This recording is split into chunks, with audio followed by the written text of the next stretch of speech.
My son thought he could discard me via text message like a piece of scrap metal. He thought I was just a senile old man who would quietly fade into the background while he enjoyed the luxury vacation I paid for. He forgot that before I was a retiree, I was a precision engineer. When I read his text on the morning we were supposed to leave, telling me I was no longer invited to the cruise I had funded, I didn't cry. I didn't beg. I simply walked into my home office, opened my safe, and initiated a sequence of events that would strip them of everything they took for granted. They wanted a private family vacation without the old man. Well decided to give them more privacy than they could ever handle. By the time they return to shore, they won't even have a home to come back to. Before I tell you exactly how I dismantled their entire lives in less than a week, let me know in the comments where you are watching from. Hit that like button if you believe that respecting your parents is a non-negotiable rule of life. My name is Thomas Miller. I am 70 years old, and for the last 4 decades, my hands have been stained with grease and metal shavings. I built Miller Precision Mechanics from a single lathe in a garage into a regional powerhouse. I made parts for aerospace companies, for medical devices, for things that require absolute perfection. My wife, Martha. God rest her soul, was the heart of the operation while I was the hands. When she passed away 3 years ago, the silence in our house was louder than any machine in my shop. To fill that silence and to secure the future for my son Brian and his wife Kimberly, I made the hardest decision of my life. Last month I sold the shop. I signed the papers, handed over the keys to a conglomerate, and walked away with a check for $3.8 million after taxes. I haven't told Brian the full amount yet. He knows I sold it, but he thinks I just got enough to retire comfortably. I wanted to surprise them. I wanted to set up trust funds for grandchildren that don't even exist yet. To celebrate this new chapter, I booked us a family cruise to the Mediterranean. It wasn't just any cruise. I booked the royal suite for them and a connecting state 8 room for me.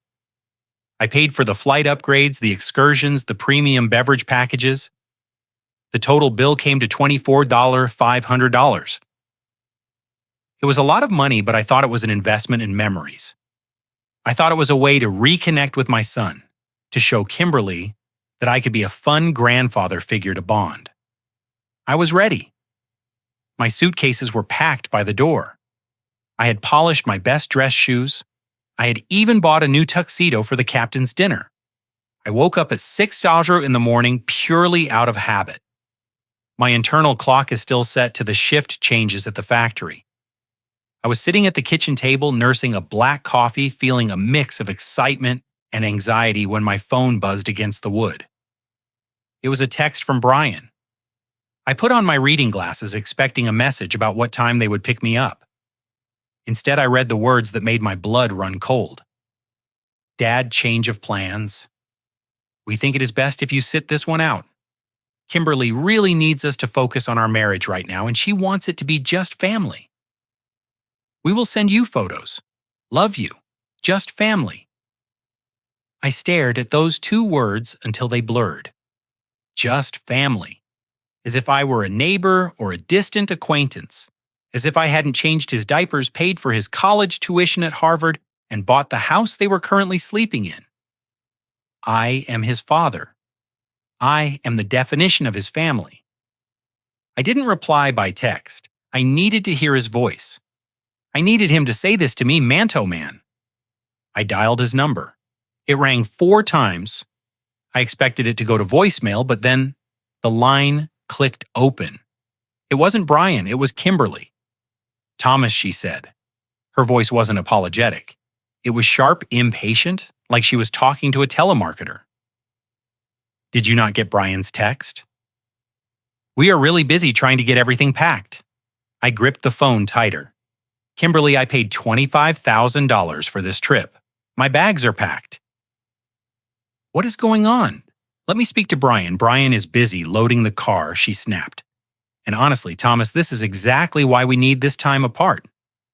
You are always hovering. Look, let's be real. You're 70.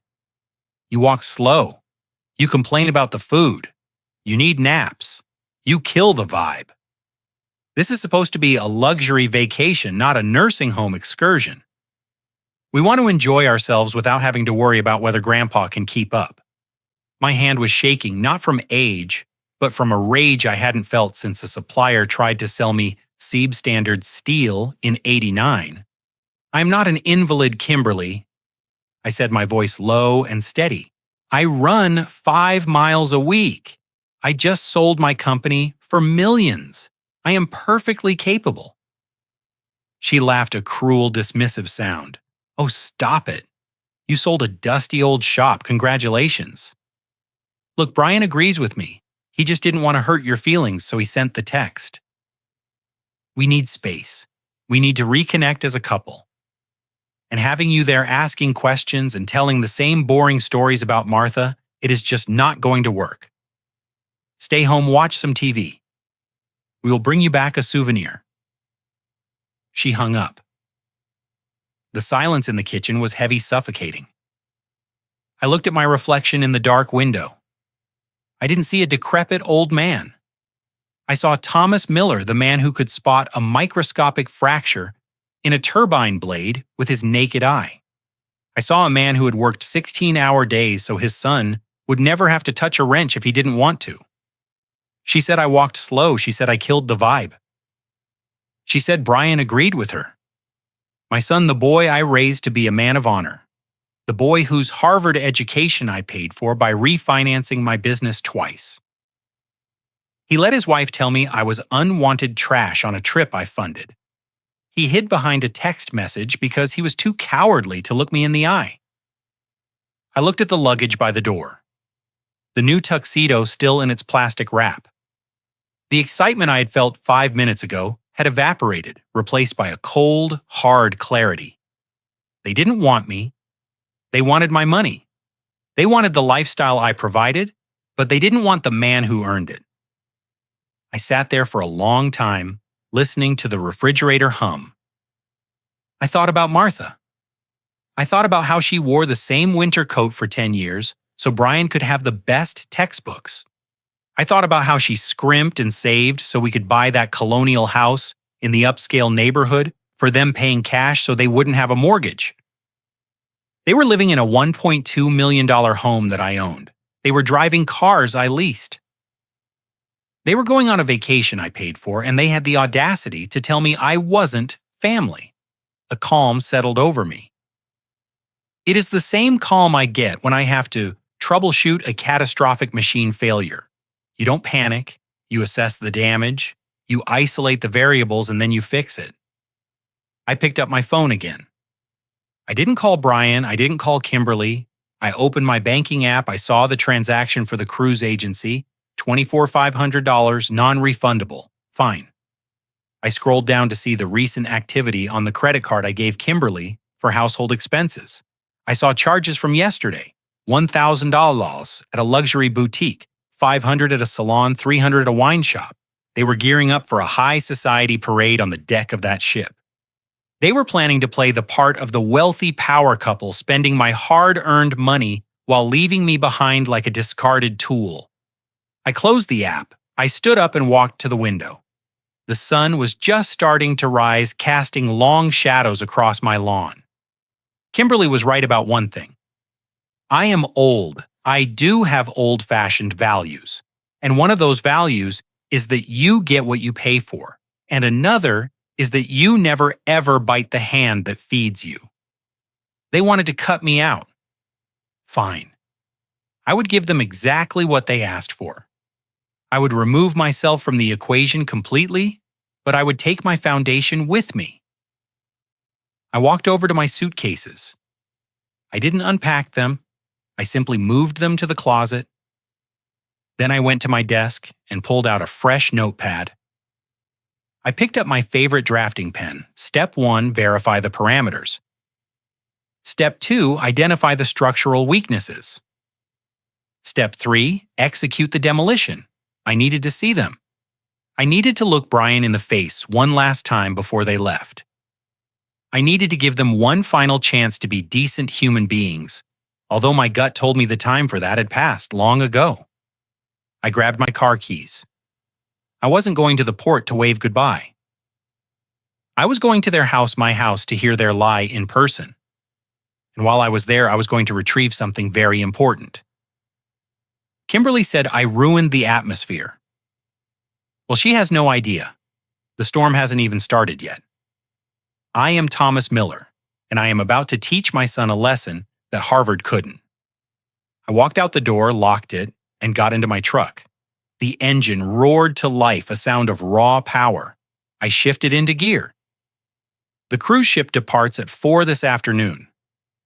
That gives me 8 hours. 8 hours is plenty of time to re-engineer their entire reality. They wanted just family. They are about to find out what it feels like to be an orphan. I pulled my truck into the driveway of the house at 42 Oakwood Lane. But it is not old money. It is my money. It is the result of 40 years of sweating over lathes and negotiating steel contracts. I remember the day I handed the cashier check to the realtor. $200,000. I paid it in full because Martha always said interest was the devil's tax. We wanted Brian to start his life debt-free, to have the security we fought tooth and nail to acquire. Now looking at the house, I didn't feel pride. I felt like a landlord inspecting a property that had been overrun by squatters. I turned off the engine and took a deep breath. My heart rate was steady at 60 beats per minute. Panic is for amateurs. Precision requires calm. I walked up the flagstone path, noticing that the hydrangeas Martha had planted were dying of thirst. They couldn't even be bothered to turn on the sprinkler system I installed. I rang the doorbell. It took a full minute before the door opened. Brian stood there. He looked disheveled, his shirt half tucked in sweat beading on his forehead. When he saw me, he didn't open the door wider. He stepped into the frame using his body as a shield. "Dad," he said, his voice cracking slightly. "I thought I told you we were busy." I looked at my son. He is 35 years old, but in that moment, he looked like a teenager caught smoking behind the garage. "I wanted to hear it from you, Brian." I said, my tone flat. "You sent a text message to cancel my spot on a $25,000 vacation on the morning of departure. I think I deserve an explanation face to face." Brian ran a hand through his hair. He looked back over his shoulder into the house, then turned back to me. His eyes were shifting, unable to lock onto mine. "Look, Dad, it is complicated." He started reciting the script I knew was coming. "Kimberly and I are going through a really rough patch. Our marriage is on the rocks. We have been fighting for months. We didn't want to worry you with the details. This cruise, it is our last-ditch effort to save us. We need total privacy. We need to focus on each other without any distractions." Distractions. That is what I was, a distraction. "So you need to be alone." I repeated, testing the tensile strength of his lie. "Just you, Kimberly, and the children." "Exactly." Brian nodded eagerly, thinking I was buying it. "Just us. We need to heal. Dad, you understand, don't you? You and Mom always talked about how important marriage is. I am just trying to honor that." Using Martha's memory to justify his cowardice was a low blow even for him. I almost admired the audacity. But then I heard a laugh from inside the house. A loud, brying laugh that definitely did not belong to my son or his wife. It sounded like a hyena choking on a bone. I know that laugh. I didn't ask for permission. I simply stepped forward. Brian tried to hold his ground, but I spent 40 years moving heavy machinery. I moved him aside with a stiff shoulder and walked into the foyer. The air conditioning was blasting. The house smelled of expensive perfume and leather. I walked past the formal dining room where the table I had handcrafted from walnut was covered in travel brochures and empty coffee cups. I continued into the great room, the room with the vated ceilings and the fireplace that cost more than my first car. The scene before me was like a tableau of betrayal. There were suitcases everywhere, not just 3 or 4 for a small family. There were at least 8 large hard-shell suitcases lined up like soldiers. And standing amidst them drinking mimosas at 10 in the morning were not marriage counselors. It was Susan and Bob Kimberly's parents. And sitting on my leather recliner with his feet up on the coffee table was Kyle Kimberly's younger brother, who has never held a job for longer than 6 months. The room went silent as I entered. Susan froze with her glass halfway to her mouth. Bob looked down at his shoes. Kyle just stared at me chewing gum with his mouth open. So this is what a private attempt to save a marriage looks like, I said, my voice echoing in the sudden quiet. Brian rushed in behind me stammering, "Dad, wait! I can explain." Kimberly descended the stairs at that moment. She was wearing a wide-brimmed sun hat and carrying a designer beach bag. When she saw me, her expression didn't show shame. It showed annoyance, pure, unadulterated irritation.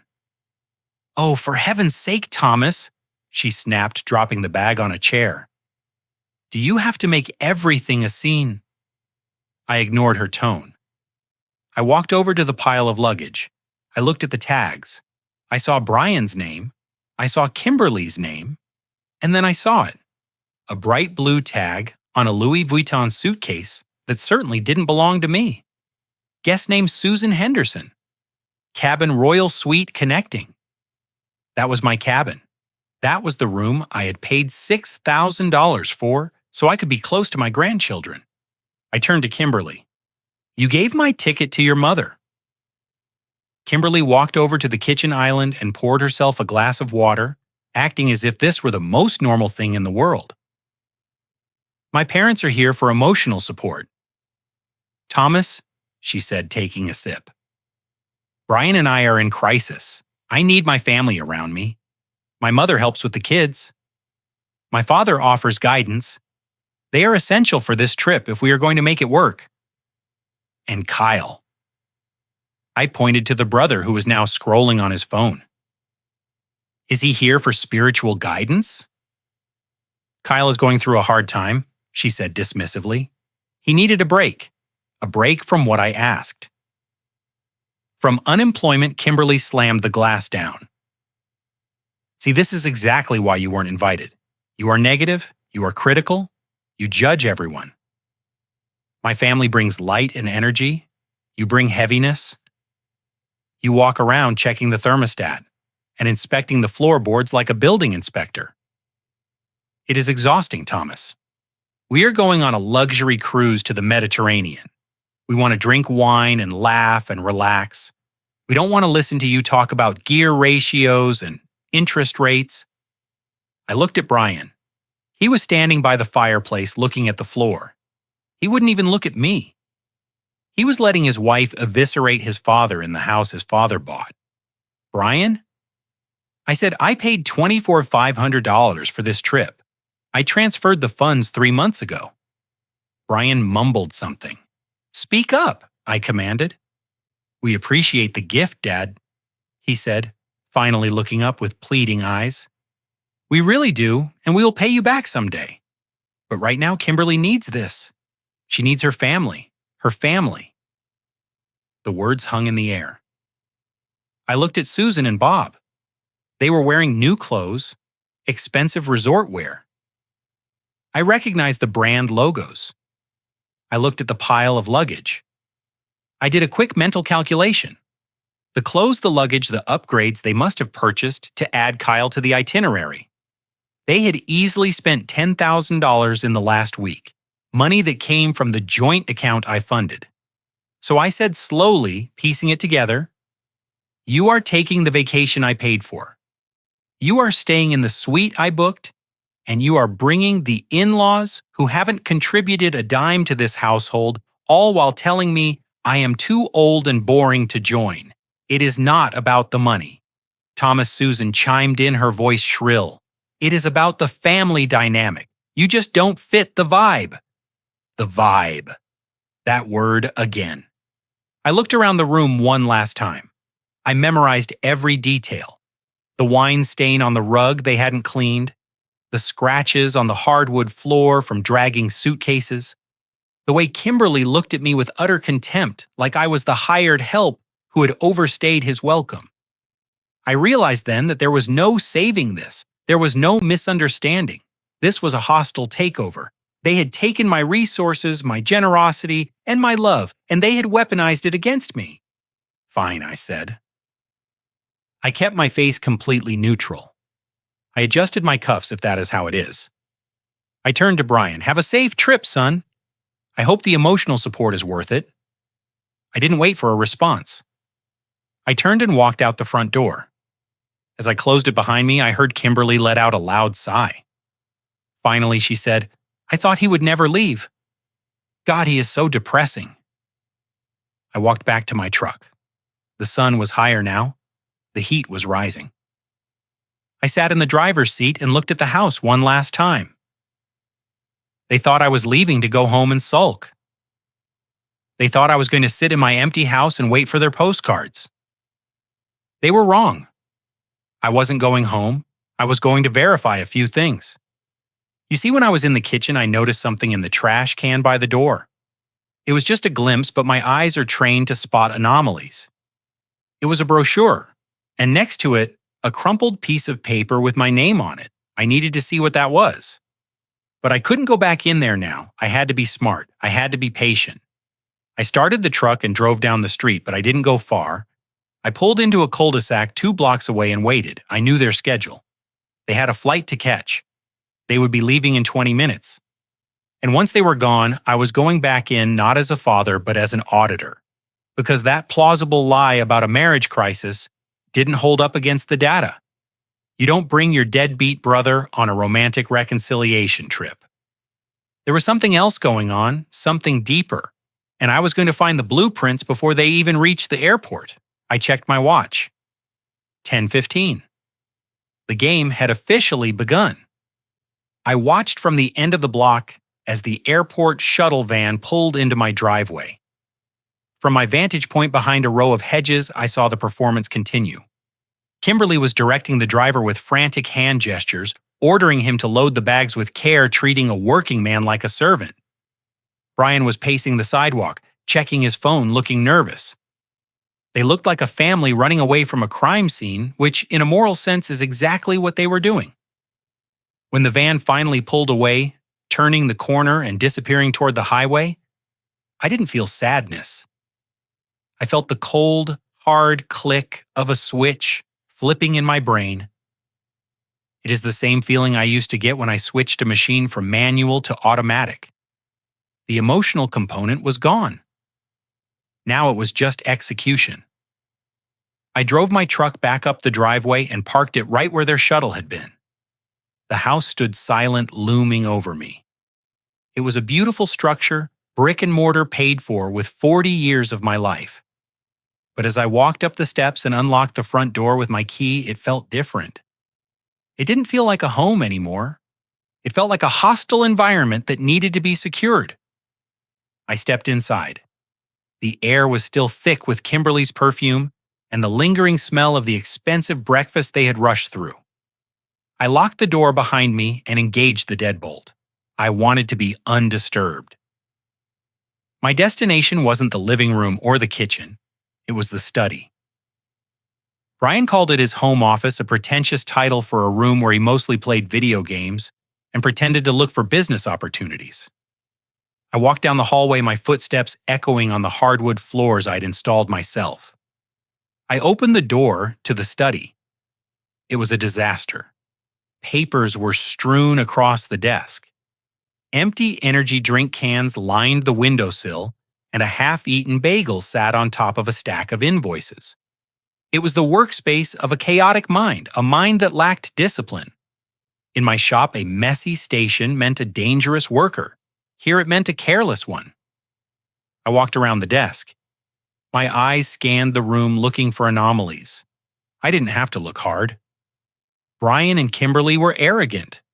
They assumed I was a senile old fool who would never pry, who would never question their narrative. They didn't think to shred their secrets. They just threw them away. The wastebasket under the desk was overflowing. It was a gold mine of information waiting to be excavated.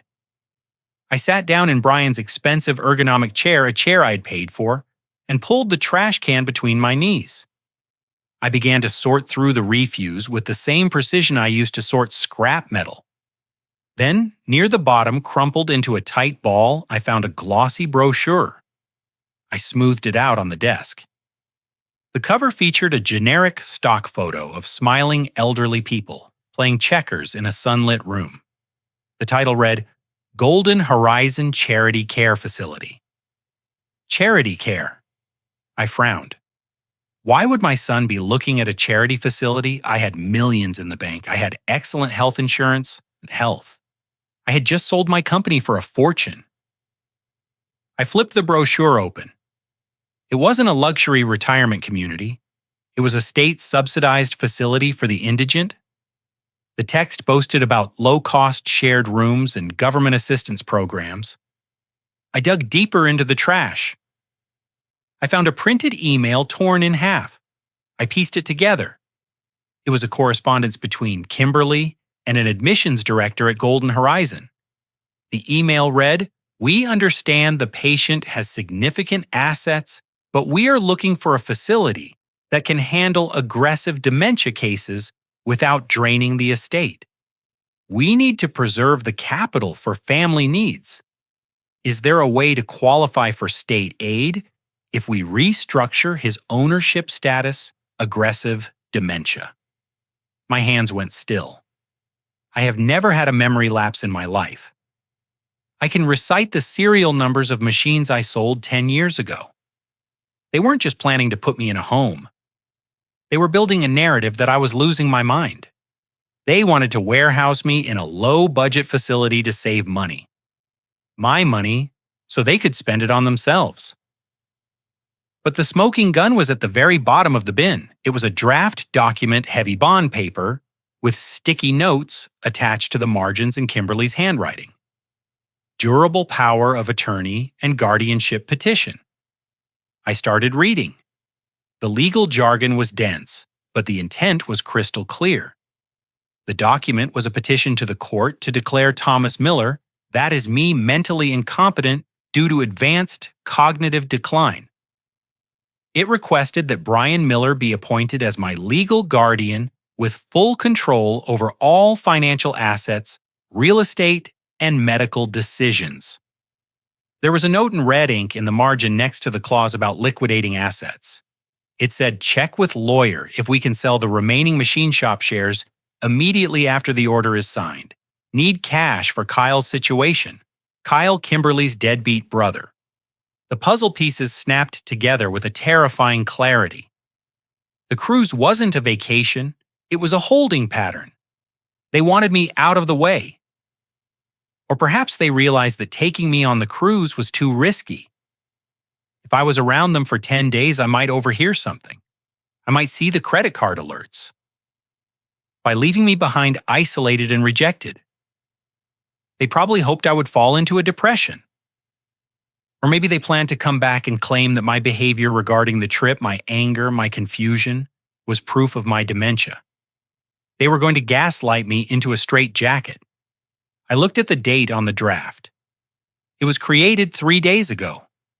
While I was packing my tuxedo excited to spend time with my grandchildren, my son was drafting the legal paperwork to strip me of my human rights. He was planning to declare me invalid so he could sell off the last remnants of my life's work to pay for his brother-in-law's gambling debts or whatever trouble Kyle was in. I felt a wave of nausea, but I pushed it down. There is no room for sickness in the middle of a critical operation. I looked up at the wall where a framed photo of Brian graduating from college hung. He looked so proud in that picture. I remembered how hard Martha and I had worked to pay that tuition. I remembered the overtime, the missed holidays, the sacrifices. We did it so he would have a better life. We didn't do it so he could become a monster. I took out my phone and photographed every single document, the brochure, the torn email, the draft petition, with the handwritten notes. I made sure the resolution was high, the text legible. Then I carefully folded the physical papers and placed them in my inside jacket pocket. These were not just trash anymore. They were evidence. They were the ammunition I would use to defend my life. I stood up and walked out of the study. The house felt even colder now. It wasn't just a building anymore. It was a crime scene where a conspiracy had been hatched. I looked at the furniture, the art on the walls, the expensive electronics. All of it paid for by me. All of it enjoyed by people who viewed me as nothing more than an obstacle to their inheritance. I walked into the kitchen. I needed water. My throat was dry as dust. As I filled a glass from the tap, I noticed a calendar on the refrigerator. It was one of those family organizers Kimberly loved to display. Today's date was circled in red Mediterranean cruise. Underneath it, in smaller letters barely legible, was a note. Call Dr. Evans' recompetency eval upon return. They had a schedule. They had a timeline. They thought they had weeks to execute their plan. They thought the old man was sitting at home crying over a missed boat ride. They had no idea that the old man was currently standing in their kitchen holding the blueprints to their destruction. I finished the water and set the glass down in the sink. I didn't wash it. Let them find it. Let them wonder who was here. I checked my watch. 11 a.m. My lawyer, James Morrison, would be in his office. James was an old shark, a man I had used for my business contracts for 30 years. He was ruthless, expensive, and loyal only to the person paying the retainer. And right now, that person was me. I needed to secure my assets before they could file that petition. I needed to ensure that even if they managed to fool a judge, they would find the vault empty. But more than that, I needed to know the full extent of the financial damage. If they were desperate enough to put me in a charity home to save money, it meant they were bleeding cash faster than I realized. I walked to the front door. I paused, looking at the alarm keypad. I knew the code. It was my birthday. How ironic. They used my birth date to secure the house I bought them while plotting to end my life as a free man. I punched in the code to arm the system. I wanted them to know the house was secure. I wanted them to feel safe on that ship, sipping their cocktails, thinking everything was proceeding according to plan. I stepped out into the bright morning sun. The world looked the same as it had an hour ago. But for me, everything had changed. The father who walked into that house was gone. The man who walked out was a precision instrument of justice. I got into my truck and pulled my phone out. I dialed James's number. James, I said when he answered, "It's Thomas Miller. Clear your schedule. I am coming in, and I am bringing a disaster with me." I didn't wait for his reply. I hung up and put the truck in gear. The engine growled a deep, satisfying sound. Brian wanted privacy. He wanted to save his marriage. Well, I was about to give him a divorce from his inheritance that would be final and non-negotiable. I drove away from the house on Oakwood Lane, not looking back. The demolition had begun. I drove my truck into the city, merging onto the highway with the flow of weekend traffic.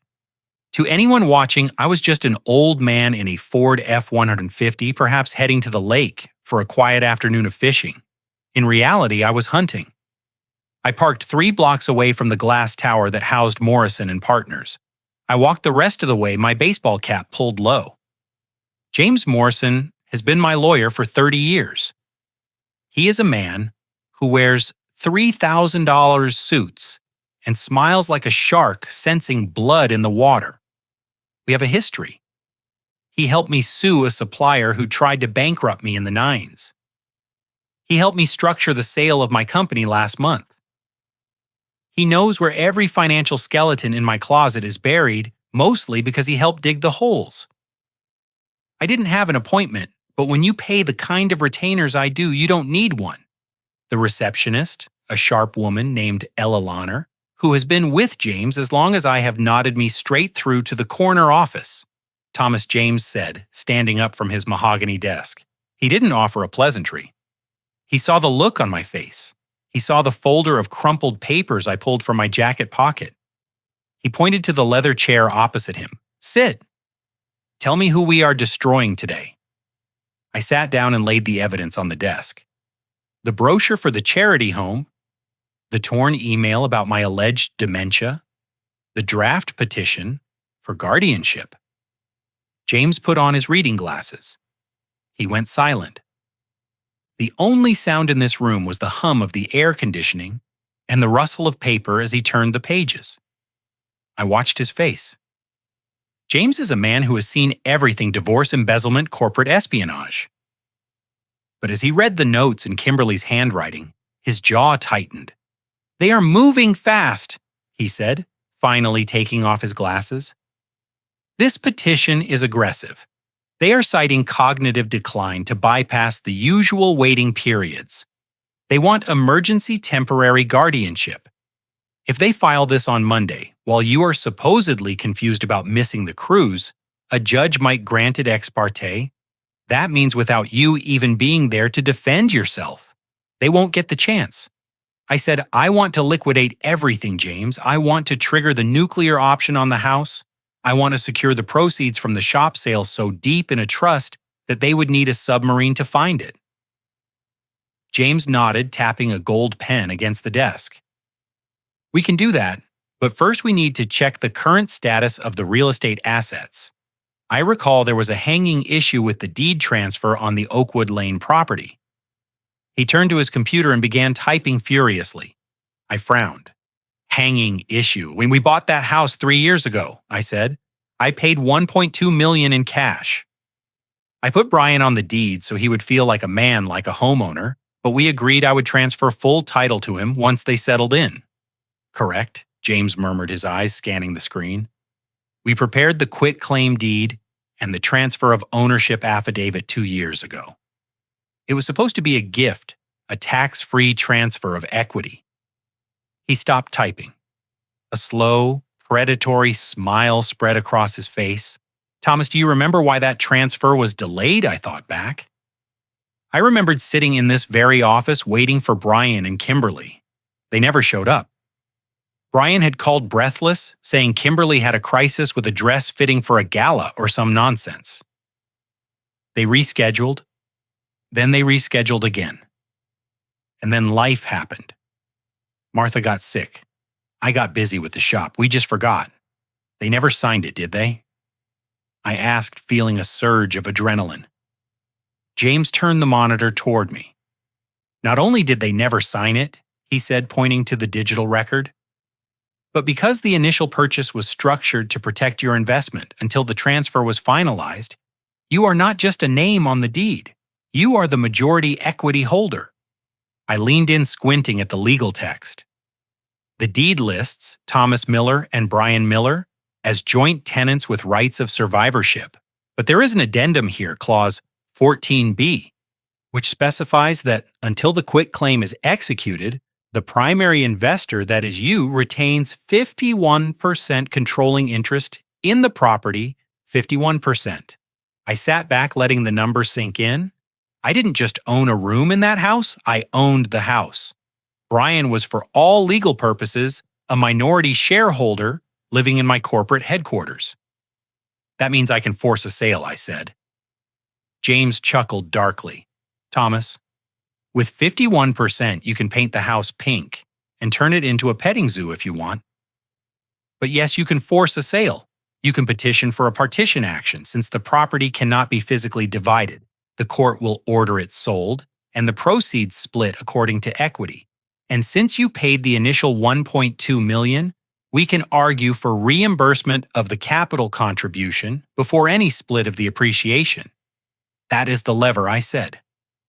"That is how I get them out." "But there is more," James said, his voice dropping an octave. While I was pulling the property records, I ran a standard liability check on Brian. I wanted to see if there were any liens against the house that might complicate the sale. He handed me a fresh sheet of paper. It was a credit report, but not a normal one. It was a business credit profile linked to an LLC I didn't recognize. Miller Future Ventures. "What is this?" I asked. "Your son has been busy," James said grimly. "He registered this LLC 6 months ago. He used your old machine shop's address as the registered headquarters. He used your last name and the reputation of your business to secure lines of credit." I scanned the numbers. My stomach churned. Business loan high-risk lender of $500 or $1,000. Venture capital bridge loan, $750,000 or $1,000. Private equity, promissory note, $800, $1,000. Total liabilities, $250,000 or $1,000. He borrowed $2 million, I whispered. On what collateral? He doesn't have $2 million. He used the implied collateral of his inheritance, James explained. And he likely showed these lenders the draft paperwork of the house transfer, claiming he owned the asset free and clear. He has been leveraging assets he doesn't fully own to fund what I remembered the conversation in the trash. The gambling debts. The brother-in-law, Kyle. It is not a business. I said, my voice hardening. It is a hole. He is digging a hole to bury his wife's family problems, and he is using my shovel to do it. That explains the rush to put you in a home, James said. If he becomes your guardian, he gets control of your $3.88 million from the shop sale. He uses that to pay off these high-interest loans before the sharks come collecting. He was going to liquidate your life to save his own skin. The picture was complete. It wasn't just greed, it was desperation. Brian wasn't just a bad son. He was a drowning man trying to use his father as a flotation device. The silence in the office was absolute. I looked at the papers. $2 million in debt. A plot to imprison me. A wife who viewed me as luggage. I looked up at James. Draft the partition action. I said I want the house listed for sale on Monday morning. I want a notice of eviction prepared. And James, yes, Thomas, contact these lenders. Inform them that Miller Future Ventures has no affiliation with Miller Precision Mechanics. Inform them that the registered address is fraudulent and tell them that the primary asset Brian claimed to own the house on Oakwood Lane is actually majority owned by a hostile party who has no intention of covering his debts. James smiled. That will trigger immediate default clauses. They will call in the loans instantly. He will be insolvent within 48 hours. Good, I said, standing up. He wanted a private vacation. He wanted to be the man of the house. I am going to give him exactly what he wants. I am going to give him the full, unadulterated experience of being a man who has to stand on his own 2 feet without his daddy's wallet to prop him up. I walked to the window and looked out at the city. Somewhere out there near the airport, my son was probably boarding a plane sipping a drink thinking he had pulled off the perfect crime. He thought he had weeks to maneuver. He thought the old engineer was at home watching game shows and napping. He forgot that I built my fortune on precision and timing.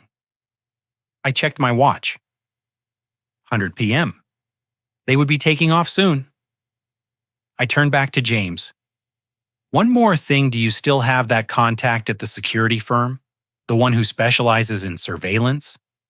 James raised an eyebrow. I do. Why? Because I found out about this cruise on the day of departure. I said I missed the boat. But Kimberly, she bought a new wardrobe for this trip. Expensive dresses. And I know for a fact she hasn't packed them all yet. Some of them are probably still hanging in her closet waiting for the final packing round before they left. Or maybe she packed them but left the tags and receipts.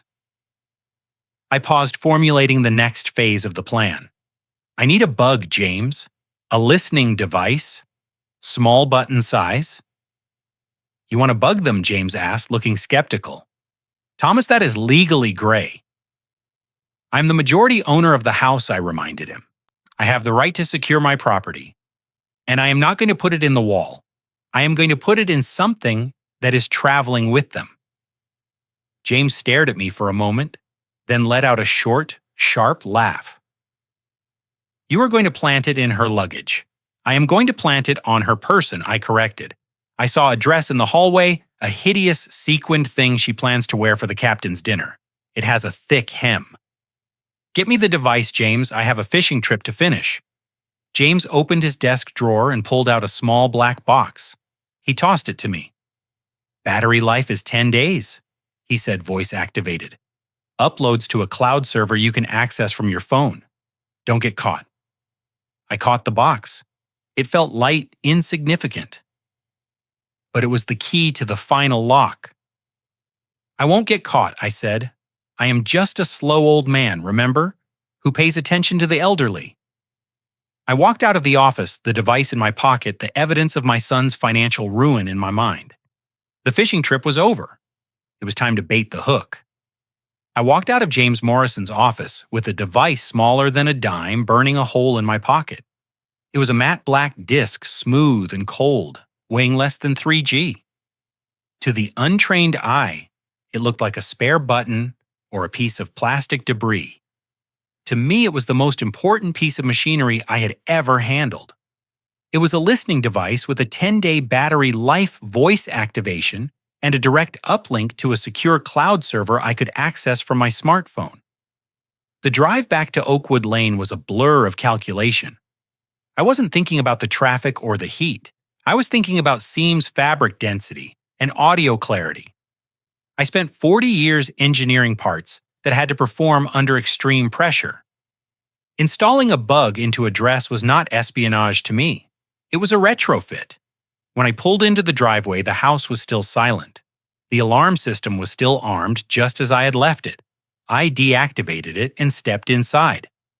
The air was still cool, preserved by the expensive HVAC system I paid to maintain. I walked straight to the master bedroom, the room Brian and Kimberly had claimed as their sanctuary. The closet door was open. Inside, it looked like a bomb had gone off in a textile factory. Clothes were pulled off hangers, shoe boxes were overturned, and rejected outfits were piled on the floor. It was the aftermath of a panic packing session. My eyes scanned the chaos until they landed on the target. Hanging on the back of the bathroom door, forgotten in their haste, was the dress. It was a garment that cost $3,200. I knew the price because I had seen the charge on the American Express bill last month. It was an emerald green evening gown, heavy with sequins and beading designed for the captain's dinner. Kimberly had raved about it for weeks, claiming it was essential for her image. And then in her typical fashion, she had left it behind. This was not luck. This was probability. Careless people make careless mistakes. I took the dress down. It was heavy, the fabric thick, and lined with silk. Perfect. I carried it to the kitchen island where the lighting was best. I retrieved a sewing kit from the utility drawer. Martha had taught me how to sew buttons when we were first married because we couldn't afford a tailor. My hands, though aged, were steady. When I was done, I smoothed the fabric invisible. I checked the app on my phone. Device active.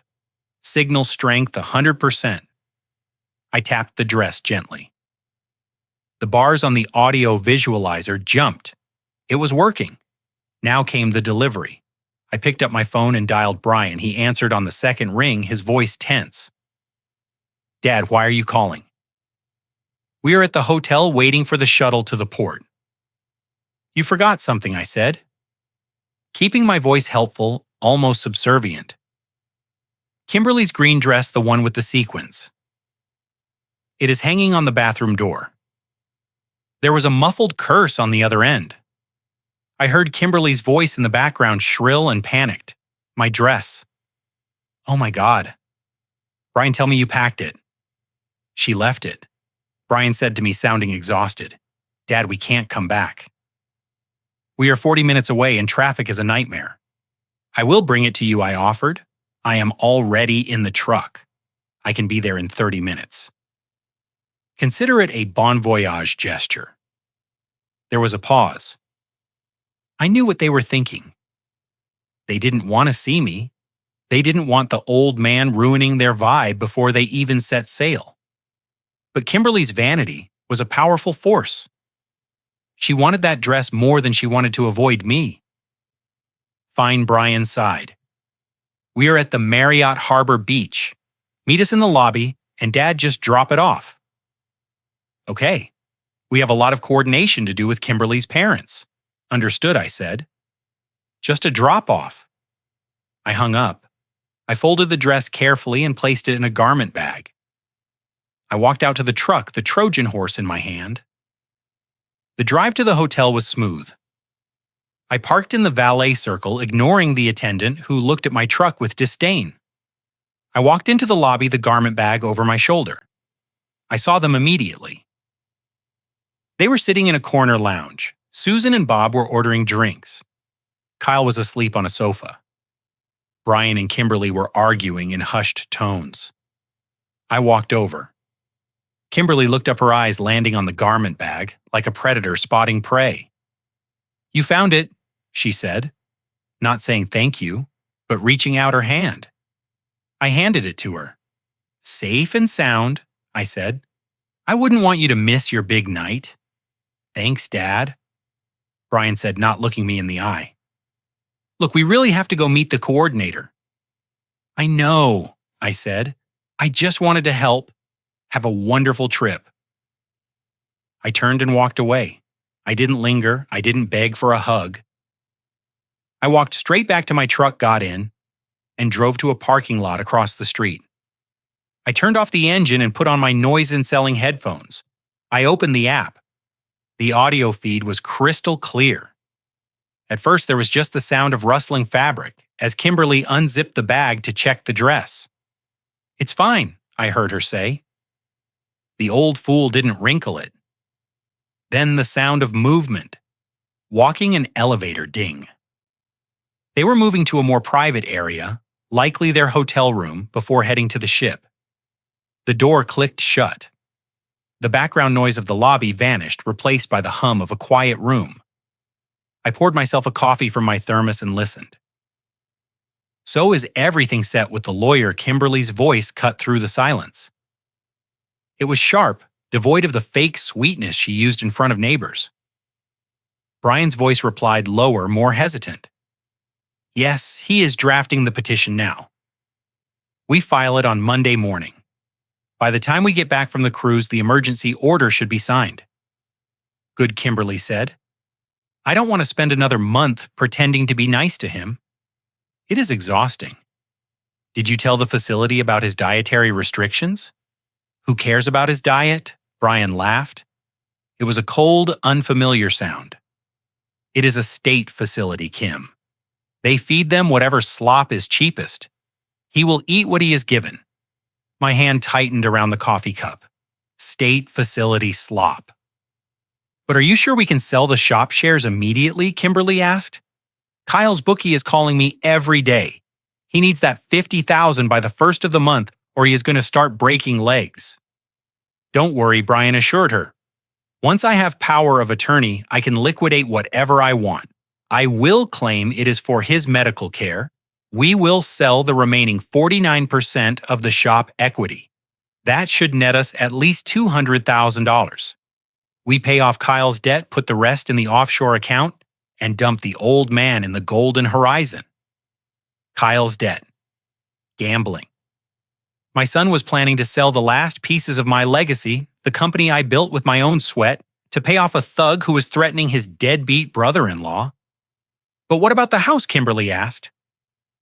"Can we sell that too eventually?" Brian said. "But let's keep it for now. We can rent out his room once he is gone. Maybe turn it into an Airbnb. More income stream. They were carving up my life like a Thanksgiving turkey. I just want this over with." Kimberly sighed. "I want him gone. He is just a weight, Brian, a heavy, useless weight. He is." Brian agreed. "He is an old ATM that is starting to malfunction. We just need to make one last withdrawal and then unplug the machine. Unplug the machine." I sat in my truck, the Florida sun beating down on the windshield, and felt a chill that went straight to my marrow. My son, the boy I taught to ride a bike. The boy I held when he cried over a broken toy. The man I had entrusted with my future. He didn't see a father. He saw a malfunctioning appliance, a broken ATM. I took off the headphones. I didn't need to hear anymore. The evidence was recorded. It was saved in the cloud, duplicated on 3 different servers. It was admissible. It was damning. I looked at the hotel across the street. I could see the window of what I assumed was their suite. They were in there high-fiving, drinking my champagne, planning my demise. They thought they had won. They thought the game was over. They didn't realize that the ATM had just installed a self-destruct sequence. I picked up my phone. I didn't call the police yet. That was too easy, too quick. I wanted them to get on that boat. I wanted them to be in the middle of the ocean, surrounded by luxury they couldn't afford when the hammer dropped. I opened my contact list and found James Morrison's number again. James Thye said when he answered, "Proceed with the forced sale," and James was. "Yes, Thomas." Trigger. The credit freeze immediately. I want every card, every account, every line of credit linked to my name or the house to be frozen. But Thomas James warned, "If you do that now while they are checking in, do it." I commanded, and James prepare the eviction notice. I want it taped to the front door before the sun goes down. I hung up. I started the truck. I had one more stop to make before I went home. I needed to move the rest of my things. My photos of Martha, my medals from the Engineering Association, the things that actually mattered. If you were me sitting in that truck listening to your own flesh and blood call you a piece of machinery to be discarded, what would you do? Would you turn the other cheek? Would you try to reason with them? Or would you do exactly what I am about to do and burn their parasitic paradise to the ground? Leave a comment below and tell me if I am a monster or if I am just a man who finally decided to stop being a victim. I pulled out of the parking lot. The demolition wasn't just coming, it was here. And the first wrecking ball was about to hit them right in the wallet. I sat on the edge of the bed, in the guest room, the room that was supposed to be my home, but had felt more like a holding cell for the past 3 years. The house was quiet now. The frenzy of packing was over. The shuttle had departed. The hotel meeting was finished. My son and his wife were currently en route to the port, probably clinking glasses of champagne in the back of a luxury transport toasting to their freedom and their cleverness. I held a silver-framed photograph in my hands. It was the only thing I had taken off the nightstand. It was a picture of Martha and me taken 20 years ago. We were standing in front of the machine shop covered in grime, looking exhausted but triumphant. We had just fulfilled a massive contract for a defense contractor. It was the job that finally put us in the black. I ran my thumb over Martha's face. She looked so tired in that picture. The dark circles under her eyes were not from age, but from overwork. She handled the books, the payroll, the cleaning, and the shipping. She worked 18-hour days right alongside me, and she did it all for one reason. Brian. I remembered the night the acceptance letter from Harvard arrived. It was on the kitchen table, a thick, cream-colored envelope. Brian was jumping around the living room, shouting with joy. He was so happy. He had worked hard in school. I will give him that. But when he went to bed that night, dreaming of the Ivy League, Martha and I sat at that same table with a calculator and a checkbook. The tuition room and board were $52,000 a year. That was 20 years ago. Adjusted for inflation, it was a fortune. We didn't have that kind of liquidity. The shop was growing, but every dime was reinvested in machinery. I remember looking at Martha. I remember the fear in her eyes. "We can't afford it, Thomas," she had whispered. "We would have to mortgage the house. We would have to sell the second line of lathes. We will make it work." I had told her he is going. He is going to be the first miller to wear a suit to work instead of overalls, and we did make it work. Martha stopped buying new clothes. We canceled our 10th anniversary trip. She worked herself into the ground for him. She sacrificed her comfort, her health, and eventually her life to build the foundation he stood on. And what did he say about us today? A clueless old man, a malfunctioning ATM, a useless weight to be discarded in a state facility where they feed you slop. I looked at the photo again. I felt a tear slide down my cheek. It wasn't a tear of sadness. It was a tear of pure, white-hot rage. It was a tear of mourning for the wife who had given everything to a boy who grew up to be a monster. He wasn't my son anymore. The realization hit me with the force of a hydraulic press. It wasn't a metaphor. It was a biological fact in my mind. The boy I raised, the boy Martha loved, was dead. He had been replaced by this parasite. This creature who viewed his parents not as human beings, but as resource nodes to be harvested until dry. A son protects his father. A son honors his mother's sacrifice. A predator isolates the weak and strips the carcass. Brian was a predator, and Kimberly was the scavenger picking at the bones. I set the photo down on the bed. I stood up and walked to the window. I looked out at the lawn I paid to have mowed.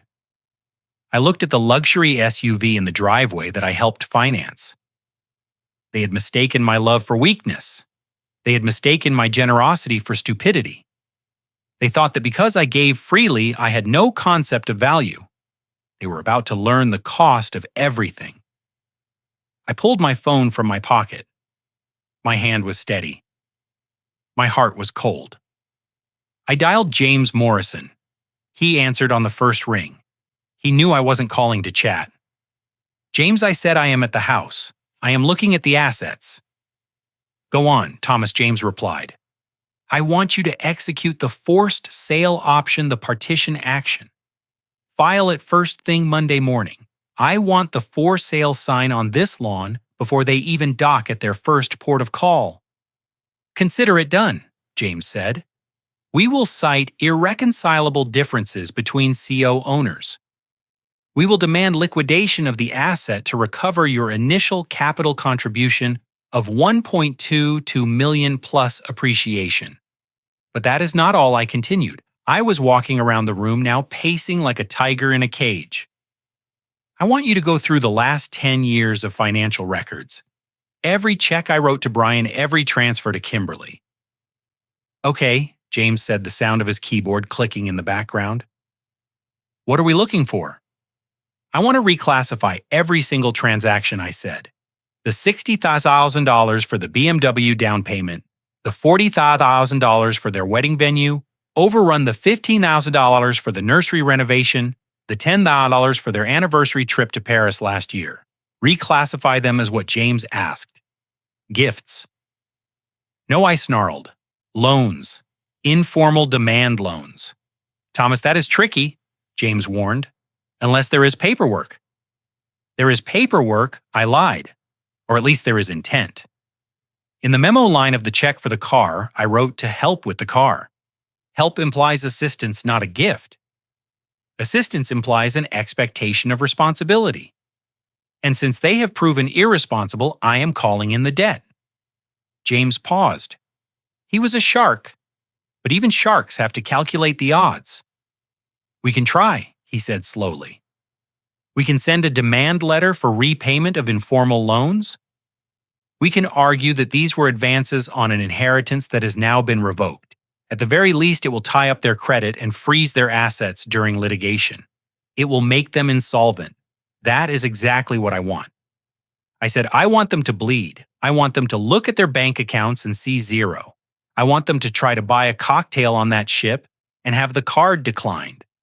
I want them to feel the panic Martha felt when we were scraping pennies together for his tuition. I want them to know what it feels like to be helpless." "Understood," James said. "I will draft the letters." Total estimated recovery, including the house equity, the informal loans, and the unauthorized use of the business credit cards. I calculated quickly about $2.5 million. "I'm going to take it all back, James, every cent. And the money from the shop sale, the $3.8 million, yes, move it today. Get it out of any account Brian has ever seen or heard of. Put it in a blind trust. Beneficiary to be determined later, but make sure the trustee is someone who would sooner burn the money than give it to my son." "I will set it up," James promised. "Thomas, are you okay? You sound different." "I am not Thomas Miller the father anymore." "James," I said, picking up the photo of Martha again, "I am Thomas Miller the engineer, and I am decommissioning a faulty unit." I hung up the phone. I packed the photo of Martha into my bag. I packed my medals. I packed the few clothes I had left here. I stripped the bed sheets. I left the room bare, sterile, empty. I walked through the house one last time. I didn't feel nostalgia. I felt disgusting. This place was a monument to my blindness. I had built a palace for people who wanted to put me in a dungeon. I stopped in the hallway. There was a portrait of the family hanging there. Me, Martha, Brian, and Kimberly on their wedding day. We all looked so happy. I took the painting off the wall. I looked at Brian's smiling face. I walked to the trash can in the kitchen, the same one where I had found the evidence of their betrayal. I didn't throw the painting away. That would be too emotional. Instead, I took a marker from the drawer. I wrote on the glass over Brian's face. Eviction notice pending. I leaned the painting against the counter where they would be sure to see it the moment they walked in, assuming they could even get back inside once I changed the locks. I grabbed my bag and walked to the front door. I punched in the alarm code. I set it to away. I stepped out onto the porch. The sun was setting now. The neighborhood was quiet. It was the American dream, silent and peaceful. But inside 42 Oakwood Lane, a bomb had been armed and the countdown had started. I got into my truck. I didn't look back. I drove toward the storage unit I had rented an hour ago. I was going to erase my presence from their lives completely just as they asked. But when I vanished, I was taking the foundation with me. The drive to the port would take them another 20 minutes. They were probably checking their luggage right now. Kimberly was probably complaining about the line. Brian was probably checking his sports bets. Enjoy it? I whispered to the empty cab of my truck. Enjoy the champagne because it is the last drink you will ever have on my dime. I turned onto the main road. The grief was gone. The anger was cold and hard like steel. I was ready for the next phase. I was going to the port, not to wave goodbye, but to deliver one final parting gift that would ensure their vacation was a nightmare from the very first second. I checked my pocket. I had the envelope ready. It looked like a generous cash gift. It felt thick. It felt like love. But inside, it was a trap. I accelerated. The precision engineer was back at work, and the tolerances were zero. I pulled my truck into the short-term parking lot at the cruise terminal. The port was a chaotic hive of activity. Thousands of people were swarming toward the massive white ship that loomed over the horizon like a floating city. It was the Sea Sovereign, a vessel designed for excess, filled with casinos, 5-star restaurants and shops that sold watches costing more than my first house. It was the perfect trap. I checked my reflection in the rearview mirror. I practiced my smile. It had to be the smile of a doting, slightly confused but ultimately generous grandfather. It had to be the smile of a man who had accepted his place in the background. I adjusted my collar. I wasn't wearing my usual work shirt. I'd put on a soft polo and a beige cardigan, the uniform of the harmless retiree. I got out of the truck and walked toward the terminal entrance. The heat radiating off the asphalt was intense, but I barely felt it. My blood was running cold. I scanned the crowd looking for the circus act that was my family. It didn't take long. They were near the VIP check-in line naturally. There was Susan Kimberly's mother wearing a hat that looked like a satellite dish, barking orders at a porter. There was Bob looking red-faced and already halfway drunk. There was Kyle looking bored, tapping on his phone. And there were Brian and Kimberly looking stressed, checking their documents. I took a deep breath. Showtime. I approached them slowly, affecting a slight shuffle in my step. I didn't want to look dynamic. I wanted to look like the clueless old man they had laughed about in the office. Brian Kimberly. I called out, waving my hand. They turned. The look of sheer panic on Brian's face was almost worth the price of admission. Kimberly's eyes narrowed into slits. She whispered something to Brian, probably asking why the security guard hadn't stopped me. Dad. Brian said, stepping out of the line. What are you doing here? We already said our goodbyes. You aren't trying to come, are you? I stopped a few feet away, keeping my hands open and non-threatening. No, no, I said, forcing a chuckle. I know, son. Just family. I respect that. I really do. I wanted to see you off. I wanted to see the ship. It is magnificent, isn't it? Brian relaxed slightly, his shoulders dropping an inch. Yeah, Dad. It is huge. Look, we are really in a rush. The boarding group is being called. I know, I said. I won't keep you. I just wanted to give you this. I reached into my pocket and pulled out the envelope. It was a thick cream-colored envelope made of heavy cardstock. It felt substantial. It felt expensive. Inside, I had placed a small weighted gift box wrapped in gold foil. Kimberly's eyes locked onto the envelope. Her greed was a reflex, as automatic as breathing. She stepped forward, pushing past Brian. What is this, Thomas? She asked, her voice skeptical but curious. It is a bon voyage gift, I said, handing it to her. I know I have been difficult lately. I know I am set in my ways, and I know this trip is expensive. I didn't want you to worry about money while you are trying to save your marriage. I want you to have the best wine, the best excursions, whatever you need. Kimberly took the envelope. She weighed it in her hand. The heft of the box inside clearly suggested jewelry or perhaps a stack of cash. Her expression softened instantly, the scowl replaced by that fake saccharine smile I had come to loathe. Oh, Thomas, she said, clutching the envelope to her chest. That is really sweet of you. You didn't have to.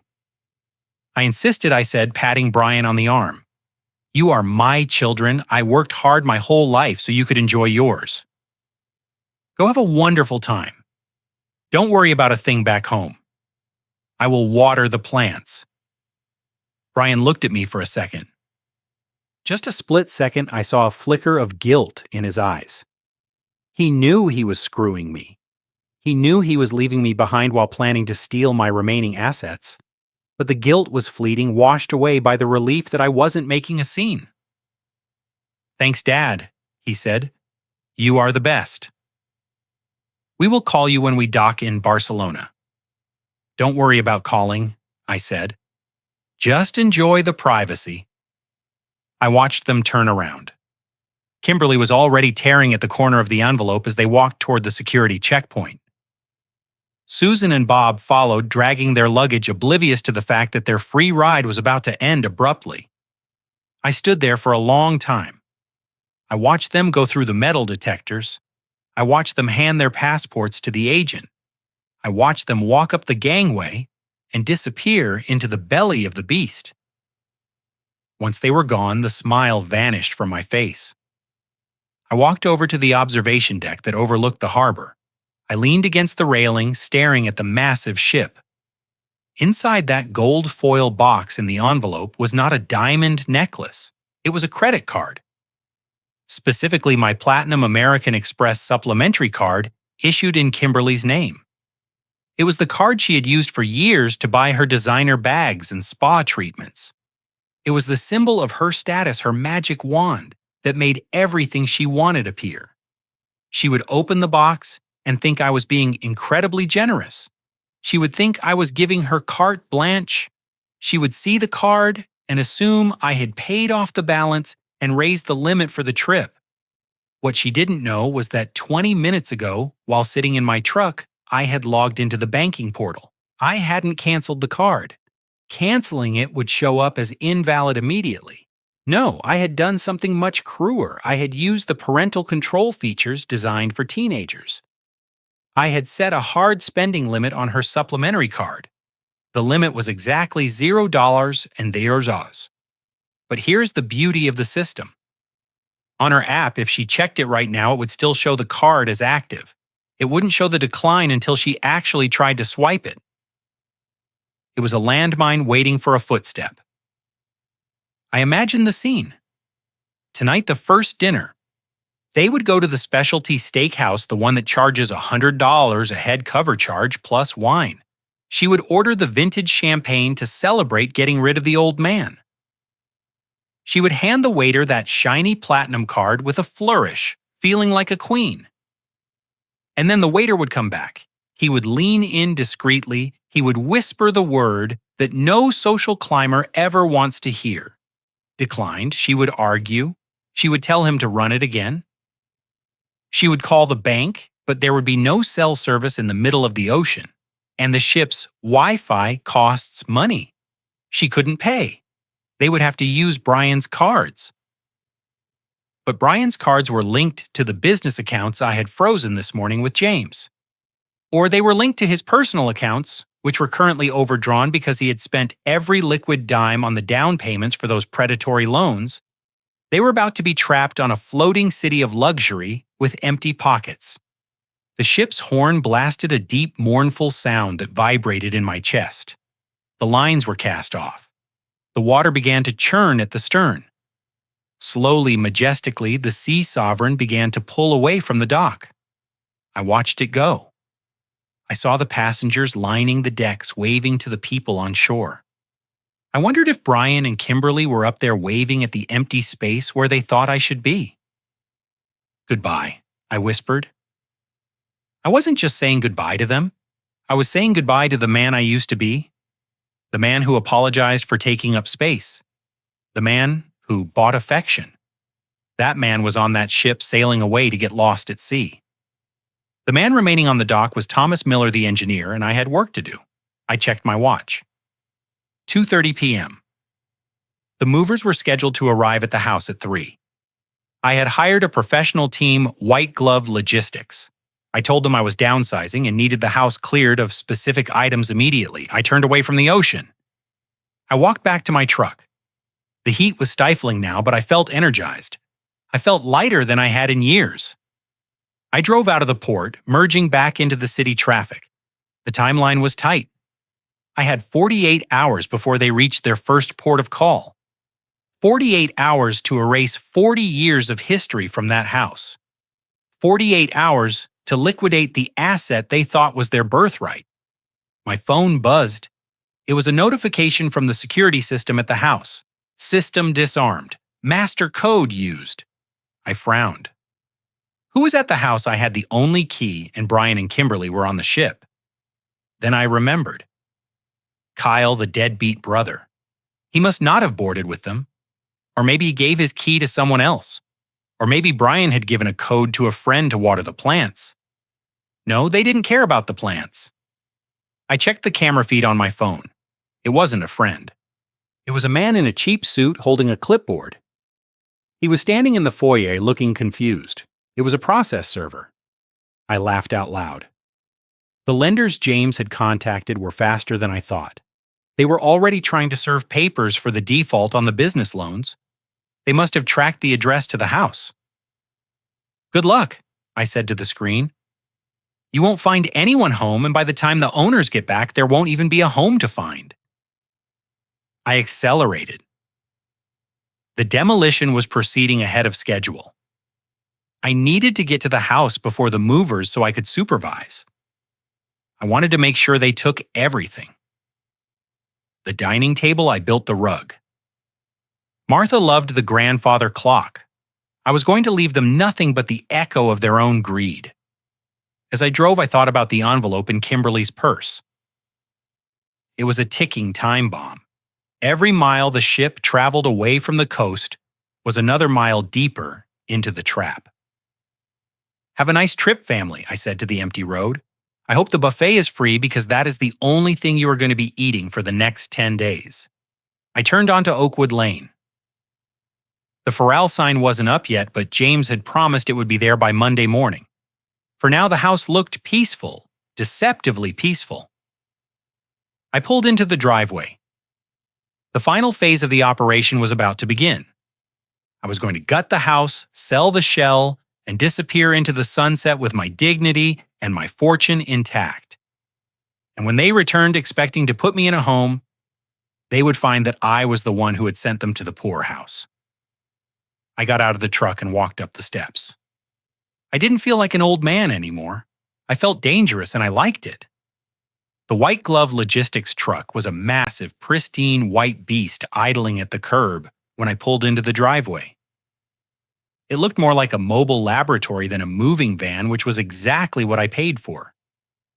I didn't hire college kids looking for beer money. I hired professionals who specialize in high-value asset extraction. They don't ask questions. They just execute orders with surgical precision.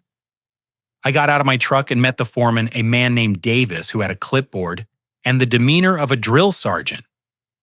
Mr. Miller, Davis said, checking his watch. "We are ready to commence you." "You said this was a partial extraction, correct?" I said, walking up the driveway. "I want you to remove everything that belongs to Thomas and Martha Miller. If it looks like an antique, take it. If it looks like it has sentimental value, take it. If it looks like cheap modern furniture bought on credit, leave it. I want every trace of my wife and my history scrubbed from this structure." Davis nodded. "Understood. We will have the ground floor cleared in 2 hours." I unlocked the front door and disarmed the alarm for the last time. The team moved in like a SWAT unit. They wore boot covers and white gloves. They didn't drag furniture, they lifted it, they didn't toss boxes, they stacked them. I stood in the center of the living room and directed the operation. "That grandfather clock," I said, pointing to the 750 tall mahogany timepiece in the corner. "I built the casing for that in 1982. Wrap it in triple padding." 2 men lifted the heavy clock as if it were made of balsa wood. As they carried it out, the rhythmic ticking that had been the heartbeat of this house for 3 years suddenly stopped. The silence that followed was heavy, but it wasn't empty. It was clean. "Take the Persian rug," I ordered. "Martha bought that on our honeymoon. It is too good for the muddy shoes of people who don't respect property." They rolled up the rug, revealing the hardwood floor underneath. There were scratches near the sofa where Kyle had been resting his feet. Scars on the floor. I paid for. I went to the kitchen. I packed Martha's collection of hand-painted ceramic bowls myself. Each one was a memory, a trip to Santa Fe, a weekend in Vermont. Brian and Kimberly used them for popcorn and dog food. I wrapped each one in bubble wrap, sealing the memories away where they couldn't be tarnished. Within 3 hours, the house had been lobotomized. The warmth was gone. The character was gone. All that was left were the trendy, soulless pieces Brian and Kimberly had bought to impress their friends, the oversized leather sectional, the abstract art that looked like spilled paint, the massive television. Without my antiques to anchor the space, their furniture looked cheap and out of place like props on a bad movie set. I did a final walk-through. The guest room was bare. The study was stripped of my books and my drafting table. The garage was empty of my tools. I was ghosting them. But unlike a ghost, I was taking the walls with me. At 4:00 p.m., a black sedan pulled into the driveway behind the moving truck. It was James Morrison, and he wasn't alone. A tall, severe-looking man in a charcoal suit stepped out of the passenger side. This was Marcus Sterling, the acquisitions director for Apex Commercial Development. James had called him an hour after I left his office. Apex had been trying to buy this block for 5 years. They wanted to tear down these old colonials and put up a mixed-use office complex. Brian had always refused their offers, claiming he wanted to preserve the neighborhood's integrity, which was rich coming from a man who had no integrity of his own. Thomas James said as we shook hands on the porch, "This is Mr. Sterling. He has the paperwork ready," Mr. Miller Sterling said. His grip was firm, his eyes assessing the property, not as a home, but as square footage. "I understand you are motivated to liquidate your position immediately." "I am," I said. "I own 51% of this property. I have the controlling interest. I want to sell my share to you effective immediately." Sterling nodded, looking at the house. "We have reviewed the title with Mr. Morrison. Your position is solid. If we acquire your 51%, we become tenants in common with your son. Since we have no interest in cohabitating with him, we will immediately file for a forced sale of the entire property to liquidate the asset, or we will charge him market rate rent for his 49% usage until he buys us out, which your lawyer indicates he cannot do. He definitely cannot, I said, thinking of the $2 million debt Brian was drowning in. Excellent, Sterling said. He didn't smile. This was just business, a line item on a spreadsheet.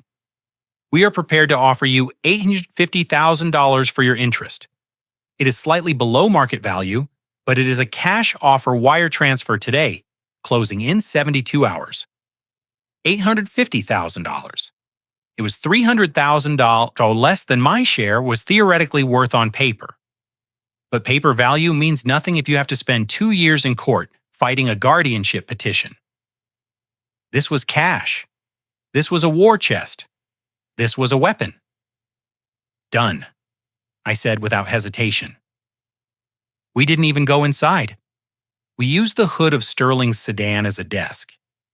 I signed the quitclaim deed, transferring my interest to Apex Commercial Development.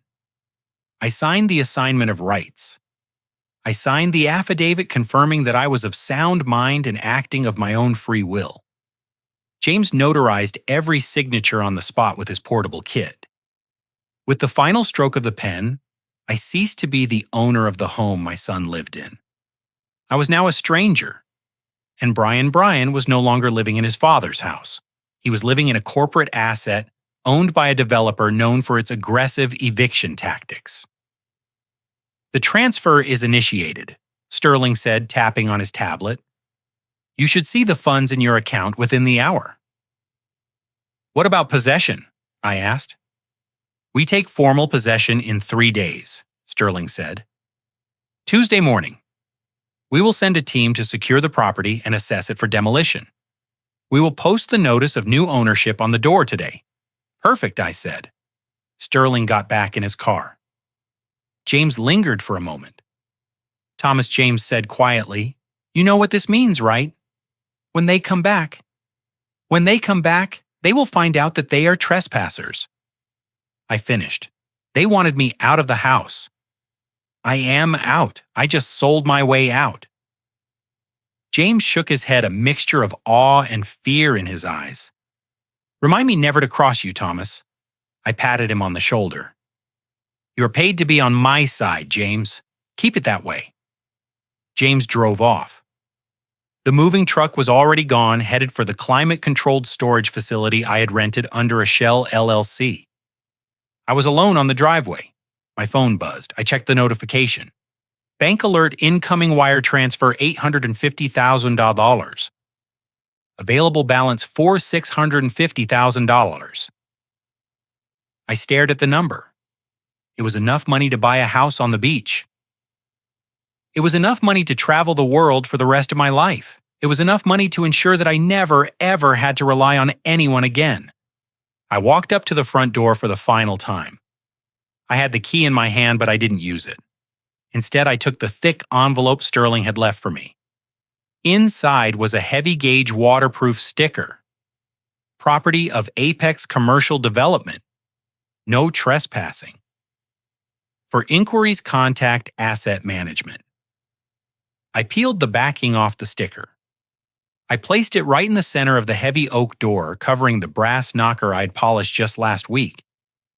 I pressed it down firmly, smoothing out the air bubbles. It looked ugly. It looked industrial. It looked final. Then I took the eviction notice James had prepared earlier. I taped it right below the sticker. Notice to occupants Brian Miller and Kimberly Miller. Your teenie is hereby terminated. I stepped back to admire my work. It was a masterpiece of bureaucratic violence. I checked the time, 6 p.m. The Sea Sovereign would be well into international waters by now. The casinos would be opening, the buffet would be serving dinner, and Kimberly would be reaching for that credit card any minute now. I got into my truck. I felt a strange sensation in my chest. It wasn't guilt, it wasn't regret. It was the feeling of a heavy load being lifted. The weight of expectation, the weight of trying to save people who didn't want to be saved, was gone. I backed out of the driveway. I didn't look at the house in the rear view mirror. I looked at the road ahead. I was homeless technically, but I had never felt more at home in my own skin. I drove toward the highway. I had a hotel booked for the night, a nice one. 5 stars. And tomorrow, I was going to find a balcony with a view of the ocean, order a steak, and watch the satellite tracking of a cruise ship that was carrying a cargo of fools into a hurricane of their own making. The first phase was complete. The trap was set. The house was sold. The money was safe. Now all I had to do was wait for the screams. I sat on the balcony of my hotel suite overlooking the dark expanse of the Atlantic Ocean. On the small table next to my scotch, my laptop was open, displaying a dashboard of financial ruin. Next to it, my phone was connected to the listening device I had sewn into the hem of Kimberly's $3,000 dress. The signal was strong. They were seated in the Lumiere dining room, the ship's most exclusive restaurant. I could hear the clinking of crystal, the murmur of polite conversation, and the soft strains of a string quartet. It was the sound of money, my money, or so they thought. I adjusted the volume on my headphones. Kimberly's voice cut through the ambient noise, loud and brash, amplified by the alcohol I knew she had been consuming since boarding. "This vintage is exquisite," she was saying. "He likely to her mother. Thomas gave us this card specifically for tonight. He said, 'Kimberly, treat yourself. He knows he owes us. After all the stress he caused with his moods lately, it is the least he could do. Order another bottle.'" Brian Susan's voice chimed in. "The one the Sumeyer recommended, the Chateau Margaux. If Thomas is paying, we should enjoy it. It is compensation for our emotional labor." Emotional labor? The term made my jaw tighten. "Sure, Mom," Brian said. His voice sounded relaxed, arrogant. He was playing the big man, the provider. "Waiter, another bottle of the Margaux, and bring the caviar service for the table." I watched my banking app. I saw the pending authorizations lining up like dominoes. They had already racked up charges at the duty-free shop, a tag Hoyer watch designer sunglasses a spa package for 3. The onboard system approves these charges initially based on the card on file, but it batches them for processing at dinner. And that batch was about to hit the firewall I had built. My phone buzzed. A notification from American Express. Transaction attempt Sea Sovereign Fine Dining. Amount $1,850. Status declined. Reason spending limit exceeded. I smiled. The first domino had fallen. I listened intently. There was a pause in the conversation on the ship, then a polite foreign voice. The waiter. "Excuse me, madam? There seems to be an issue with the card." Kimberly laughed a nervous, dismissive titter. "What issue, huh?" "It is a Platinum MX. There is no limit. Try it again." "You probably chipped the chip or something." "Certainly, madam." "One moment." I watched the screen. Transaction attempt. Sea Sovereign Fine Dining. Status declined. The waiter returned. I could hear the shift in his tone. The difference was evaporating, replaced by the cool professionalism of a man who realizes his tip is in jeopardy. "I am sorry, madam. The card has been refused by the issuer. Do you have another form of payment?" Silence at the table. "Refused?" Kimberly's voice rose an octave. "That is impossible. My father-in-law just handed me that card today. He said it was for the trip. Brian, call him. Call him right now. He probably forgot to unlock the travel notification." Stupid old man. Brian's voice came next, sounding annoyed. "Give me a second. I will use the business card." "The Visa. It has a 50,000 limit. Just put it on that." I watched the second screen on my laptop. The dashboard for the business accounts James Morrison had flagged this morning. Transaction attempt. Miller Future Ventures Visa. Status declined. Reason account frozen. Fraud alert. The waiter was back instantly. This time he wasn't alone. I could hear the heavy footsteps of another man approaching the table. The maitre or perhaps security. Sir, the business card was also declined. Code 05, do not honor. What Brian shouted, the sound of a chair scraping against the floor. That is ridiculous. I am the CEO. That account is liquid. Sir, please lower your voice, the new man said. His voice was deep, authoritative. We have a problem. The onboard system has just updated your folio. The charges you accumulated in the shops and the spa earlier, none of them have cleared. The primary payment method on file has been revoked. Revoked. A beautiful word. I stared at my phone. It began to ring. Brian's face appeared on the screen. I let it ring. I imagined him standing there sweating in his linen suit. The eyes of the entire dining room boring into him.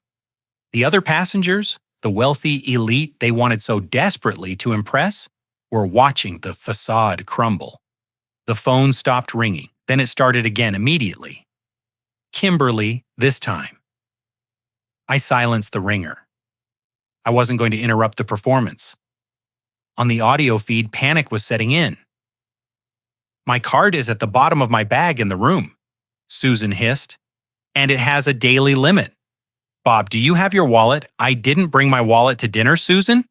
Bob snapped. It is an all-inclusive cruise. I thought Thomas paid for everything. He did pay. Kimberly screeched. He must have messed something up. That senile idiot.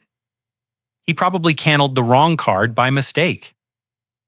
Sir, Madam the security officer said, the current outstanding balance on your folio is $7,020. Until this is settled, we cannot serve you any further.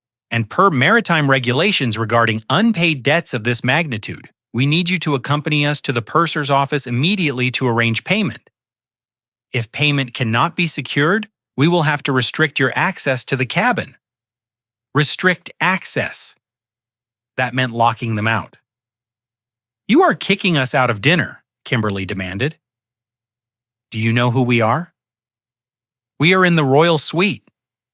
We know which suite you are in, ma'am, the officer said coldly. But the payment for the suite itself is now showing a chargeback warning from the booking agency. James Morrison was efficient. He must have disputed the original travel charge as unauthorized use of funds. He was nuking the bridge while they were still standing on it. This is a mistake, Brian yelled. I am calling my lawyer. You can make calls from the office, sir. Please, people are trying to eat. I heard the sounds of a struggle, not physical, but the struggle of dignity dying chairs moving whispers from neighboring tables. Look at them. A woman's voice drifted in from the background. Grifters. I knew the watch was too big for his wrist. The walk of shame. I closed my eyes and pictured it. Kimberly in my dress. The dress with the bug. Marching past the buffet line, flanked by security guards. Brian trailing behind, furiously tapping on his dead phone. Susan and Bob heads down their free vacation turning into a hostage situation. The audio feed shifted. They were walking down a corridor. The ambient noise changed to the quiet hum of the ship's administrative deck. A door opened and closed.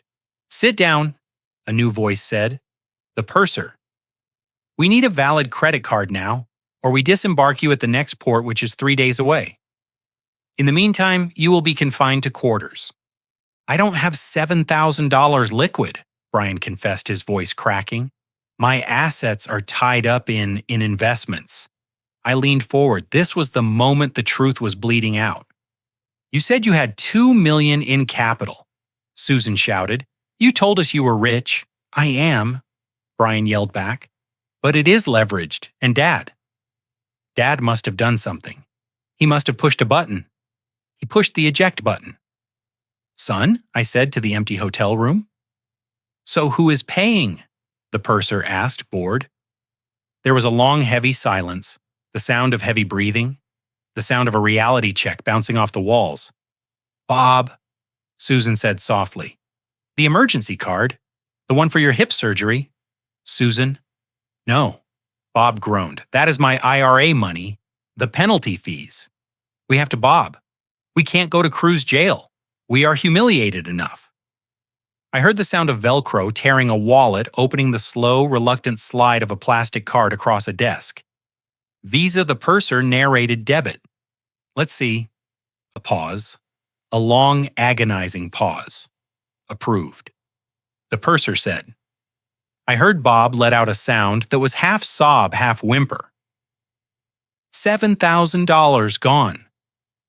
Money he needed for his health spent on his daughter's vanity and his son-in-law's lies. Your access is restored, the purser said, but I am keeping this card on file. Any further charges will be billed to this card automatically. I suggest you keep your spending to a minimum. They walked out of the office. The silence between them was toxic. I can't believe this, Kimberly whispered. The venom in her voice was potent enough to kill. Thomas did this. He did this on purpose. He gave me a dummy card. He set us up. He's dead to me, Brian muttered. When we get back, I am going to put him in the worst home I can find. I am going to sell the house and leave him on the street. I laughed a dry, humorless laugh. When you get back, son, you won't have a house to sell. You won't have a father to bully. You will have nothing but the clothes on your back and a debt to your father-in-law that you can never repay. I watched the banking app again. The alert for the declined charge on my card was still there, a red badge of honor. They were trapped for the next 10 days. They were prisoners on a floating palace. They couldn't spend money because Bob wouldn't let them. They couldn't have fun because they hated each other. They couldn't escape because they were surrounded by water. And the best part, they had to keep wearing the clothes. Kimberly had to keep wearing the green dress because her luggage was likely still being held until the payment fully cleared the banking system. I was with them. I was the ghost in the machine. I closed the laptop. I took a sip of the scotch. It tasted like victory. But the night wasn't over. Brian would check his email soon. He would check his messages, and there waiting for him, like a digital viper, was the notification from James Morrison. The forced sale, the demand for repayment, the eviction notice, the shock on the ocean was just the appetizer. The main course was waiting in his inbox. I picked up my phone and sent a text to James. Phase 1 complete. They are solvent but bleeding. Bob paid the bill. Proceed with the electronic service of the court documents. Send it now. I wanted Brian to read the lawsuit while he was lying in his bunk, staring at the ceiling, wondering how his life had imploded in 12 hours. I leaned back in the chair. The ocean air was cool. I slept better that night than I had in 3 years. The silence in the hotel room wasn't lonely, it was peaceful. It was the silence of a problem solved. The notification I had been waiting for arrived at 2:14 in the morning ship time. I was sitting on my hotel balcony, the ocean breeze cooling my face, watching the digital dashboard on my laptop. The little green light indicating the listening device was active flickered steadily. They were in the royal suite. I could hear the hum of the ship's engines and the sound of Brian pacing the floor. The carpet in that suite is thick wool, but his footsteps were heavy enough to register. He was anxious. The humiliation at dinner had stripped away his composure, then the ping. It was the sound of a priority 1 email hitting Brian's phone. I heard him stop pacing. I heard the rustle of fabric as he reached into his pocket. What now? Kimberly groaned from the bed. Her voice was muffled likely by a pillow. She sounded hungover and angry. Brian didn't answer immediately. There was a silence that stretched for 10 seconds, then 20. It was the silence of a man reading his own obituary. "Oh my God," Brian whispered. The words came out like air escaping a punctured tire. What? Kimberly snapped. "Did the bank fix the card?" Brian started to laugh. It wasn't a happy laugh. It was the high-pitched, hysterical giggle of someone whose mind has just snapped under pressure. Fix the card. No Kim. No, they didn't fix the card. They fixed everything. He began to read aloud. His voice trembled, skipping over legal jargon, hitting the hard numbers like they were physical blows. Notice of partition action regarding the property at 42 Oakwood Lane. Be advised that the majority owner, Thomas Miller, has liquidated his 51% interest in the property to Apex Commercial Development. Apex intends to file for immediate forced sale of the asset to recover capital. Notice of eviction has been posted. You have 72 hours to vacate the premises upon return. What does that mean? Kimberly screeched. I heard the bed sheets rustle as she sat up. He can't sell our house. It is not our house, Kimberly, Brian yelled. He owns 51%. We never signed the transfer papers. We were too busy buying curtains and planning parties to sign the damn papers. He sold it. He sold the ground out from under us. There is more. Brian continued, his voice rising in panic. Demand for repayment of informal loans. The car, the wedding, the Paris trip. He has reclassified everything as demand notes. He is suing us for $2.5 million. Kim. He froze the business accounts. He contacted the lenders. My line of credit is gone. Kimberly was silent for a moment. Then she asked the question that revealed her true priority. What about the shop shares, the remaining equity? You said we could sell that to pay Kyle's bookie. You said that was our safety net. Brian was typing furiously on his phone now. I could hear the haptic feedback clicks through the bug. He was trying to log into the brokerage account. I am checking, he muttered. I am checking right now. Come on. Come on. Load, you piece of junk. Then a sound I will never forget. The sound of a phone being thrown across the room and hitting the wall with a sickening crack. It is gone, Brian screamed. It is all gone. What do you mean gone? He moved it. He moved the assets. The account balance is zero. Zero, Kimberly. There is a note here from the transfer agent. All holdings in Miller Precision Mechanics have been irrevocably transferred to the Martha Miller Charitable Trust. The Martha Miller Charitable Trust. I smiled into the darkness. I'd set that up yesterday afternoon. The money wasn't just moved. It was locked in a fortress of philanthropy. It would build schools. It would fund scholarships. It would do 1,000 good things. But it would never, ever pay for a gambling debt or a designer handbag. That is $3.8 million, Kimberly screamed. That was our money. That was our inheritance. He can't just give it away to charity. He is mentally incompetent. We have the papers. We don't have anything, Brian roared back. Don't you get it? He played us. He isn't senile. He isn't confused. He is 5 steps ahead of us. He knew about the petition. He knew about the home. He knew everything. The room went quiet, but it was a violent silence. The kind of silence that precedes an explosion. This is your fault, Kimberly hissed. Her voice was low, venomous. You told me he was a clueless old man. You told me he was an ATM. You said you had handled him. I did handle him, Brian shouted, until you decided to ban him from the trip, until you sent that text message. You had to have your private family vacation. You had to have your vibe. Well, congratulations, Kim. You got your vibe. Are you happy now? Don't you dare blame this on me, she shrieked. You are the failure. You are the one who couldn't run a business without Daddy's help.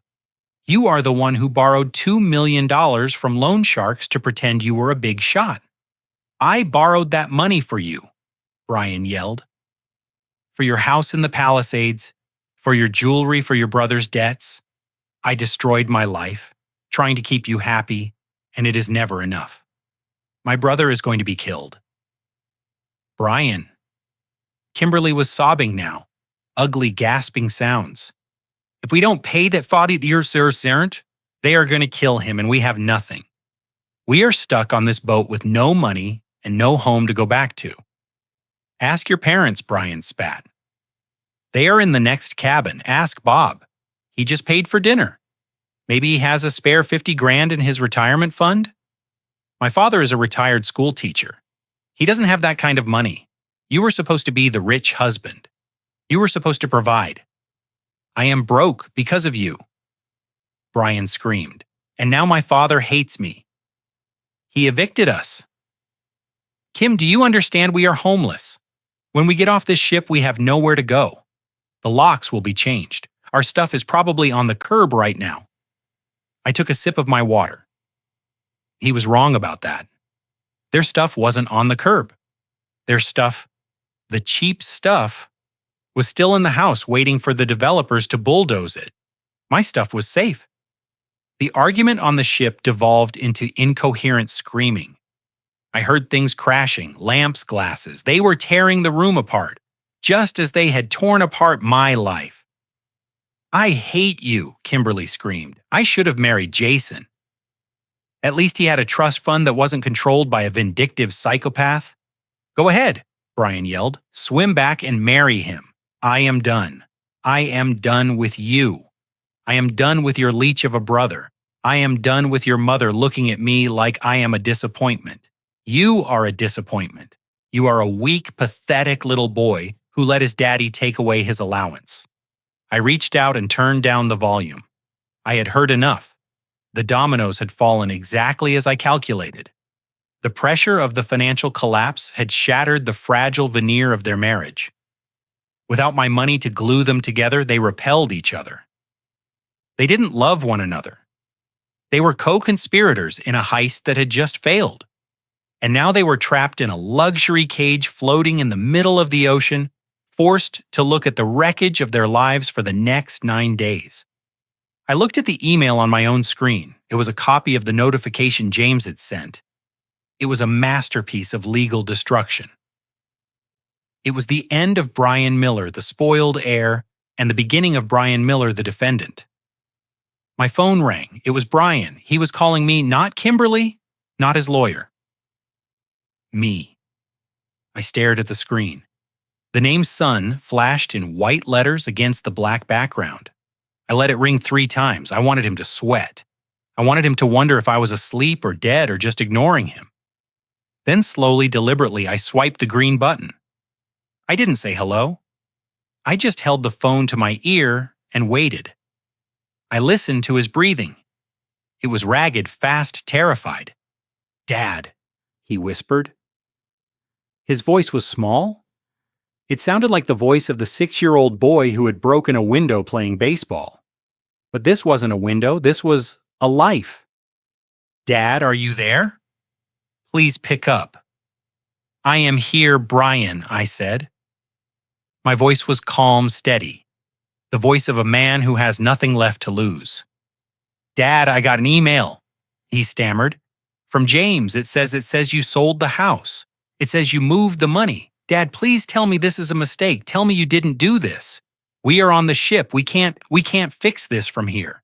There is nothing to fix. Brian, I said you wanted privacy. You wanted to focus on your family. I am just giving you the space you asked for. Dad, please." He was crying now, openly weeping. "We have no money. The cards are declined. They are going to kick us off the ship and the house. Where are we supposed to live?" "That sounds like a problem for a man with a $2 million business plan," I said. "Or maybe you can ask your wife's family for help. They seem very supportive of your marriage." "Dad, stop. I am sorry." "Okay, I am sorry about the text. I am sorry we left you. Just please unlock the accounts. Don't sell the house. I will do anything." "It is not about the text, Brian," I said, my voice hardening. "It is about the brochure in your trash can. It is about the petition to declare me incompetent. It is about the conversation I heard in your office when you called me a clueless old man." The silence on the other end was absolute. He stopped breathing. He knew. He knew that I knew you. You heard that he whispered. I heard everything I said. I heard you planning to sell my company to pay a bookie. I heard you planning to put me in a state facility. I heard you laughing about unplugging the machine. Dad, no. Well, Brian, I cut him off. The machine is unplugged. But unfortunately for you, the cash drawer is locked. Dad, please. The house is gone, Brian. It belongs to Apex Development now. It will likely be a parking lot by Christmas. The money is in a trust. It belongs to people who actually deserve it. And as for me, I am disappearing just like Kimberly wanted. I am not your ATM anymore. I am just a ghost. Dad, wait. Don't hang up, Dad.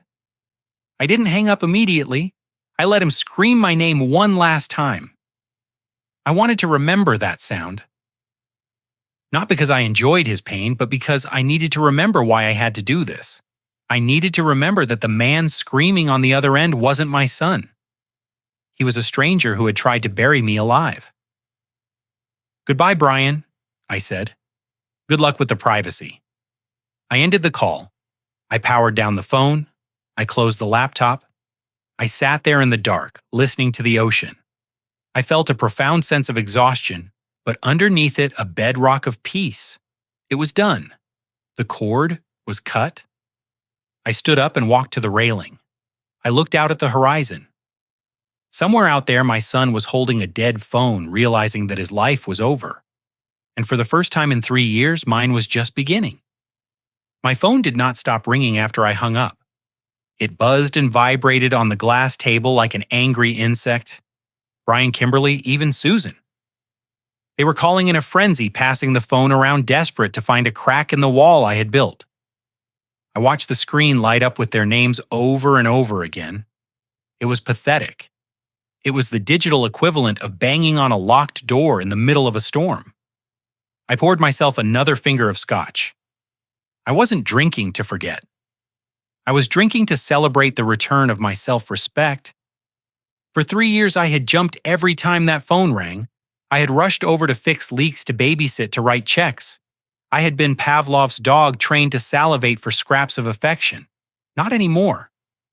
I let it ring for 10 minutes, 15. I wanted the panic to settle in. I wanted them to have time to look at each other in that cramped ship cabin and realize that there was no way out. I wanted them to feel the full weight of the ocean surrounding them. Finally, at 2:45 in the morning ship time, the phone rang again. It was Brian. His persistence was impressive, almost admirable if it wasn't born of sheer terror. I picked up the phone. I didn't say anything. I just breathed into the receiver. Dad Brian's voice was a wreck. It was horse-broken, stripped of all the arrogance he had worn just 12 hours ago. Dad, please don't hang up again. Please, we need to talk. Talk, I said. One word, simple, efficient. Dad, what are you doing? Brian wailed. He sounded like he was hyperventilating. I just checked the home security feed. The cameras are offline, the smart locks aren't responding. I tried to call the neighbor, and he said there is a truck in the driveway, and men putting up signs. Dad, where's our house? Our house. He still didn't get it. I took a slow sip of my drink. I looked out at the dark Atlantic water churning below my balcony. It was time to deliver the final verdict, the payoff. Brian listened to me very carefully, I said. My voice was calm, almost conversational. It was the tone of a man explaining the laws of physics. You asked for this. You and Kimberly made a very specific request. What request? Brian sobbed. We just wanted a vacation. No, I corrected him. You wanted privacy. You wanted me out of the picture. You sent me a text message saying you wanted just family. You wanted space to focus on your marriage without the old man hovering around. Dad, that was just so I continued cutting him off, as Kimberly requested. I have disappeared. I have removed myself completely so you kids could have your private space. I cleaned out my room. I cleaned out the garage. I removed every trace of my existence from that property. But the locks, Brian screamed. The signs? What did you do? I sold my interest, Brian. I sold my 51% stake to Apex Commercial Development. They are a very aggressive firm. They don't want a residential tenant. That house is now the site office for a construction group. They are going to use it as a headquarters while they rezone the block for a strip mall. Silence. The kind of silence that rings in your ears. A strip mall, Brian whispered. Yes, I said. They start demolition on the interior Tuesday morning. Your furniture, the stuff the movers didn't take, will likely be put out on the curb. I suggest you call a friend to pick it up, although I don't think you have many friends left after borrowing money from half the town. Dad, you can't do this, Brian pleaded. We have nowhere to go. When we get back, we will be homeless. We have no money. We have debt. We have a baby on the way. No, wait. We don't even have that. We have nothing.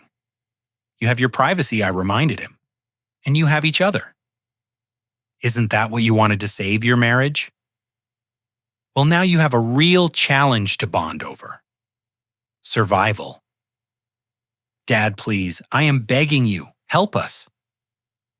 Just this once I leaned forward in my chair. This was it. The line I had been waiting to deliver since I found that brochure in the trash can. I am helping you, Brian. I am teaching you a lesson about consequences. And as for your living situation, I paused for effect. Good luck finding a new place better than the nursing home you planned for me. I heard a gasp on the other end. It wasn't Brian. It was Kimberly. She was listening. You knew about the golden horizon, she whispered. Her voice was trembling. I found the brochure, Kimberly. I said coldly. I found the emails. I found the petition. Aggressive dementia. That is what you called it. You were going to lock me away in a state facility and feed me slop so you could steal my life's work. No, Thomas, we were exploring options. She lied, desperate and pathetic. I explored my options too, I said. And I chose the option where I keep my money and you lose your house. It seemed like a fair trade. Dad, Brian yelled, we are sorry. We won't do it. We swear. It is too late for swearing, Brian. The papers are signed, the money is moved, the house is gone. You tried to bury me, but you forgot one thing. I am the one holding the shovel. I moved the phone away from my ear. I could hear them both screaming now, a cacophony of regret and panic. They were blaming each other. They were begging God. They were realizing that the ATM was not only broken, but it had just eaten their card. I have one piece of advice for you, I said, bringing the phone back. Enjoy the buffet, eat as much as you can, because when you step off that ship in 10 days, the real hunger begins. I didn't wait for a response. I pressed the red button. Then I did the one thing that makes a breakup final. I opened the settings menu. I scrolled down to Brian's contact block caller. I did the same for Kimberly, for Susan, for Bob. I set the phone down on the table. It was over. The silence returned to the hotel room, but this time it wasn't heavy. It was light. It was clean. I looked at the laptop screen one last time. The bug was still recording. I could hear them sobbing in the cabin. I could hear Susan yelling at Bob for paying the bill. I could hear the disintegration of a family that never really existed in the first place. I reached out and closed the laptop. I didn't need to listen anymore. I knew how the story ended. I stood up and walked to the railing of the balcony. The ocean was black and vast, stretching out to the horizon. It was terrifying to some, but to me it looked like freedom. I was 70 years old. I had $4 million in the bank. I had my health. And for the first time in my life, I had no obligations to anyone but myself. I thought about Martha. I thought about how she would have reacted. She would have cried for Brian. Certainly she was a mother, but she was also a woman who believed in justice. She would have stood by me. She would have understood that you cannot save someone who is trying to drown you. I raised my glass of scotch to the moon. To privacy, I said aloud. I drank the scotch. It burned, then settled warm in my chest. I went back inside and lay down on the crisp hotel sheets. Tomorrow I would wake up when I wanted. I would eat a steak for breakfast if I felt like it. I would call a travel agent and book a trip. Not a cruise, maybe a safari. Maybe a trip to Japan to see the high-speed trains. Something precise, something efficient. My son was on a ship to nowhere. I was on solid ground. I closed my eyes and fell into a deep, dreamless sleep. The kind of sleep you only get when the job is done right. The kind of sleep you earn. Is this the payback they deserved? Hit like if you found this satisfying? 10 days later, the Sea Sovereign docked back at the port. I wasn't there to greet them. I was 1,000 miles away, sitting on a balcony in Sarasota, Florida, drinking freshly brewed coffee and watching the sun glint off the Gulf of Mexico. But thanks to James Morrison, who had hired a private videographer to document the eviction process for legal security, I saw exactly what happened when the prodigal family returned to 42 Oakwood Lane. The footage was grainy, taken from a parked car across the street, but it was high definition enough to see the exhaustion etched into their faces. They arrived in a yellow taxi, not a luxury car service. They looked haggarded. Kimberly's hair was frizzy, stripped of its usual salon sheen. Brian wore the same linen shirt he had boarded with, now wrinkled and stained. Susan and Bob looked like they had aged 10 years in 10 days. Kyle was nowhere to be seen, likely having abandoned ship the moment they docked to escape the tension. They stood on the sidewalk surrounded by their expensive luggage, staring at the house, or rather what was left of it. The manicured lawn was gone, churned up by heavy machinery. A massive dumpster sat in the driveway, filled with the debris of their renovations. The custom cabinets Kimberly loved were splintered wood sticking out of the top. The imported tile was dust. And right across the front door, the door I had taped the notice to, was a sheet of plywood spray painted with the words, Apex Commercial Development Demolition Zone. Keep out. I watched Brian walk up the driveway. He moved like a sleepwalker. He tried to punch the code into the garage keypad. Nothing happened. The power had been cut. He went to the front door and tried his key. It didn't fit. I had changed the cylinders myself before I left. He started pounding on the plywood. Open up! He screamed. His voice was thin, desperate. This is my house. I live here. A man in a hard hat walked out from the side of the house. It was the site foreman. He held a clipboard and looked at Brian with the indifference of a man who deals with trespassers every day. You need to clear out, the foreman said. This is a construction site. Liability hazard. I live here, Brian yelled, pointing at the boarded-up window. My stuff is in there. Your stuff is at the city dump, buddy, the foreman said, checking his clipboard. We cleared the interior 48 hours ago per the owner's instructions. Anything not claimed by Friday noon was designated as refuse. We gave you notice? Notice? Kimberly shrieked, running up the driveway. We were on a boat. We didn't have phone service. You threw away my clothes, my furniture. The foreman shrugged. Take it up with the previous owner. Now move your bags before I call the cops. We have a bulldozer coming in at 2:00. Kimberly collapsed onto one of her Louis Vuitton suitcases. She put her head in her hands and started to sob. It wasn't the fake crying she used to manipulate me. This was the real, ugly sound of someone realizing they have hit absolute rock bottom. Susan and Bob stood on the sidewalk looking around nervously, terrified that one of their country club friends might drive by and see them destitute on the curb. But the worst was yet to come. As Brian stood there arguing with the foreman, a black sedan pulled up behind their taxi. Two men in cheap suits got out. They weren't lawyers. They were detectives from the fraud division. I had authorized James to hand over the files on the business loans, the $2 million Brian had borrowed using fraudulent collateral, the forged signatures on the loan applications. It wasn't just a civil matter anymore. It was criminal fraud. Mr. Miller, one of the detectives asked, flashing a badge. Brian Miller. Brian turned around. He looked at the badge. He looked at the house.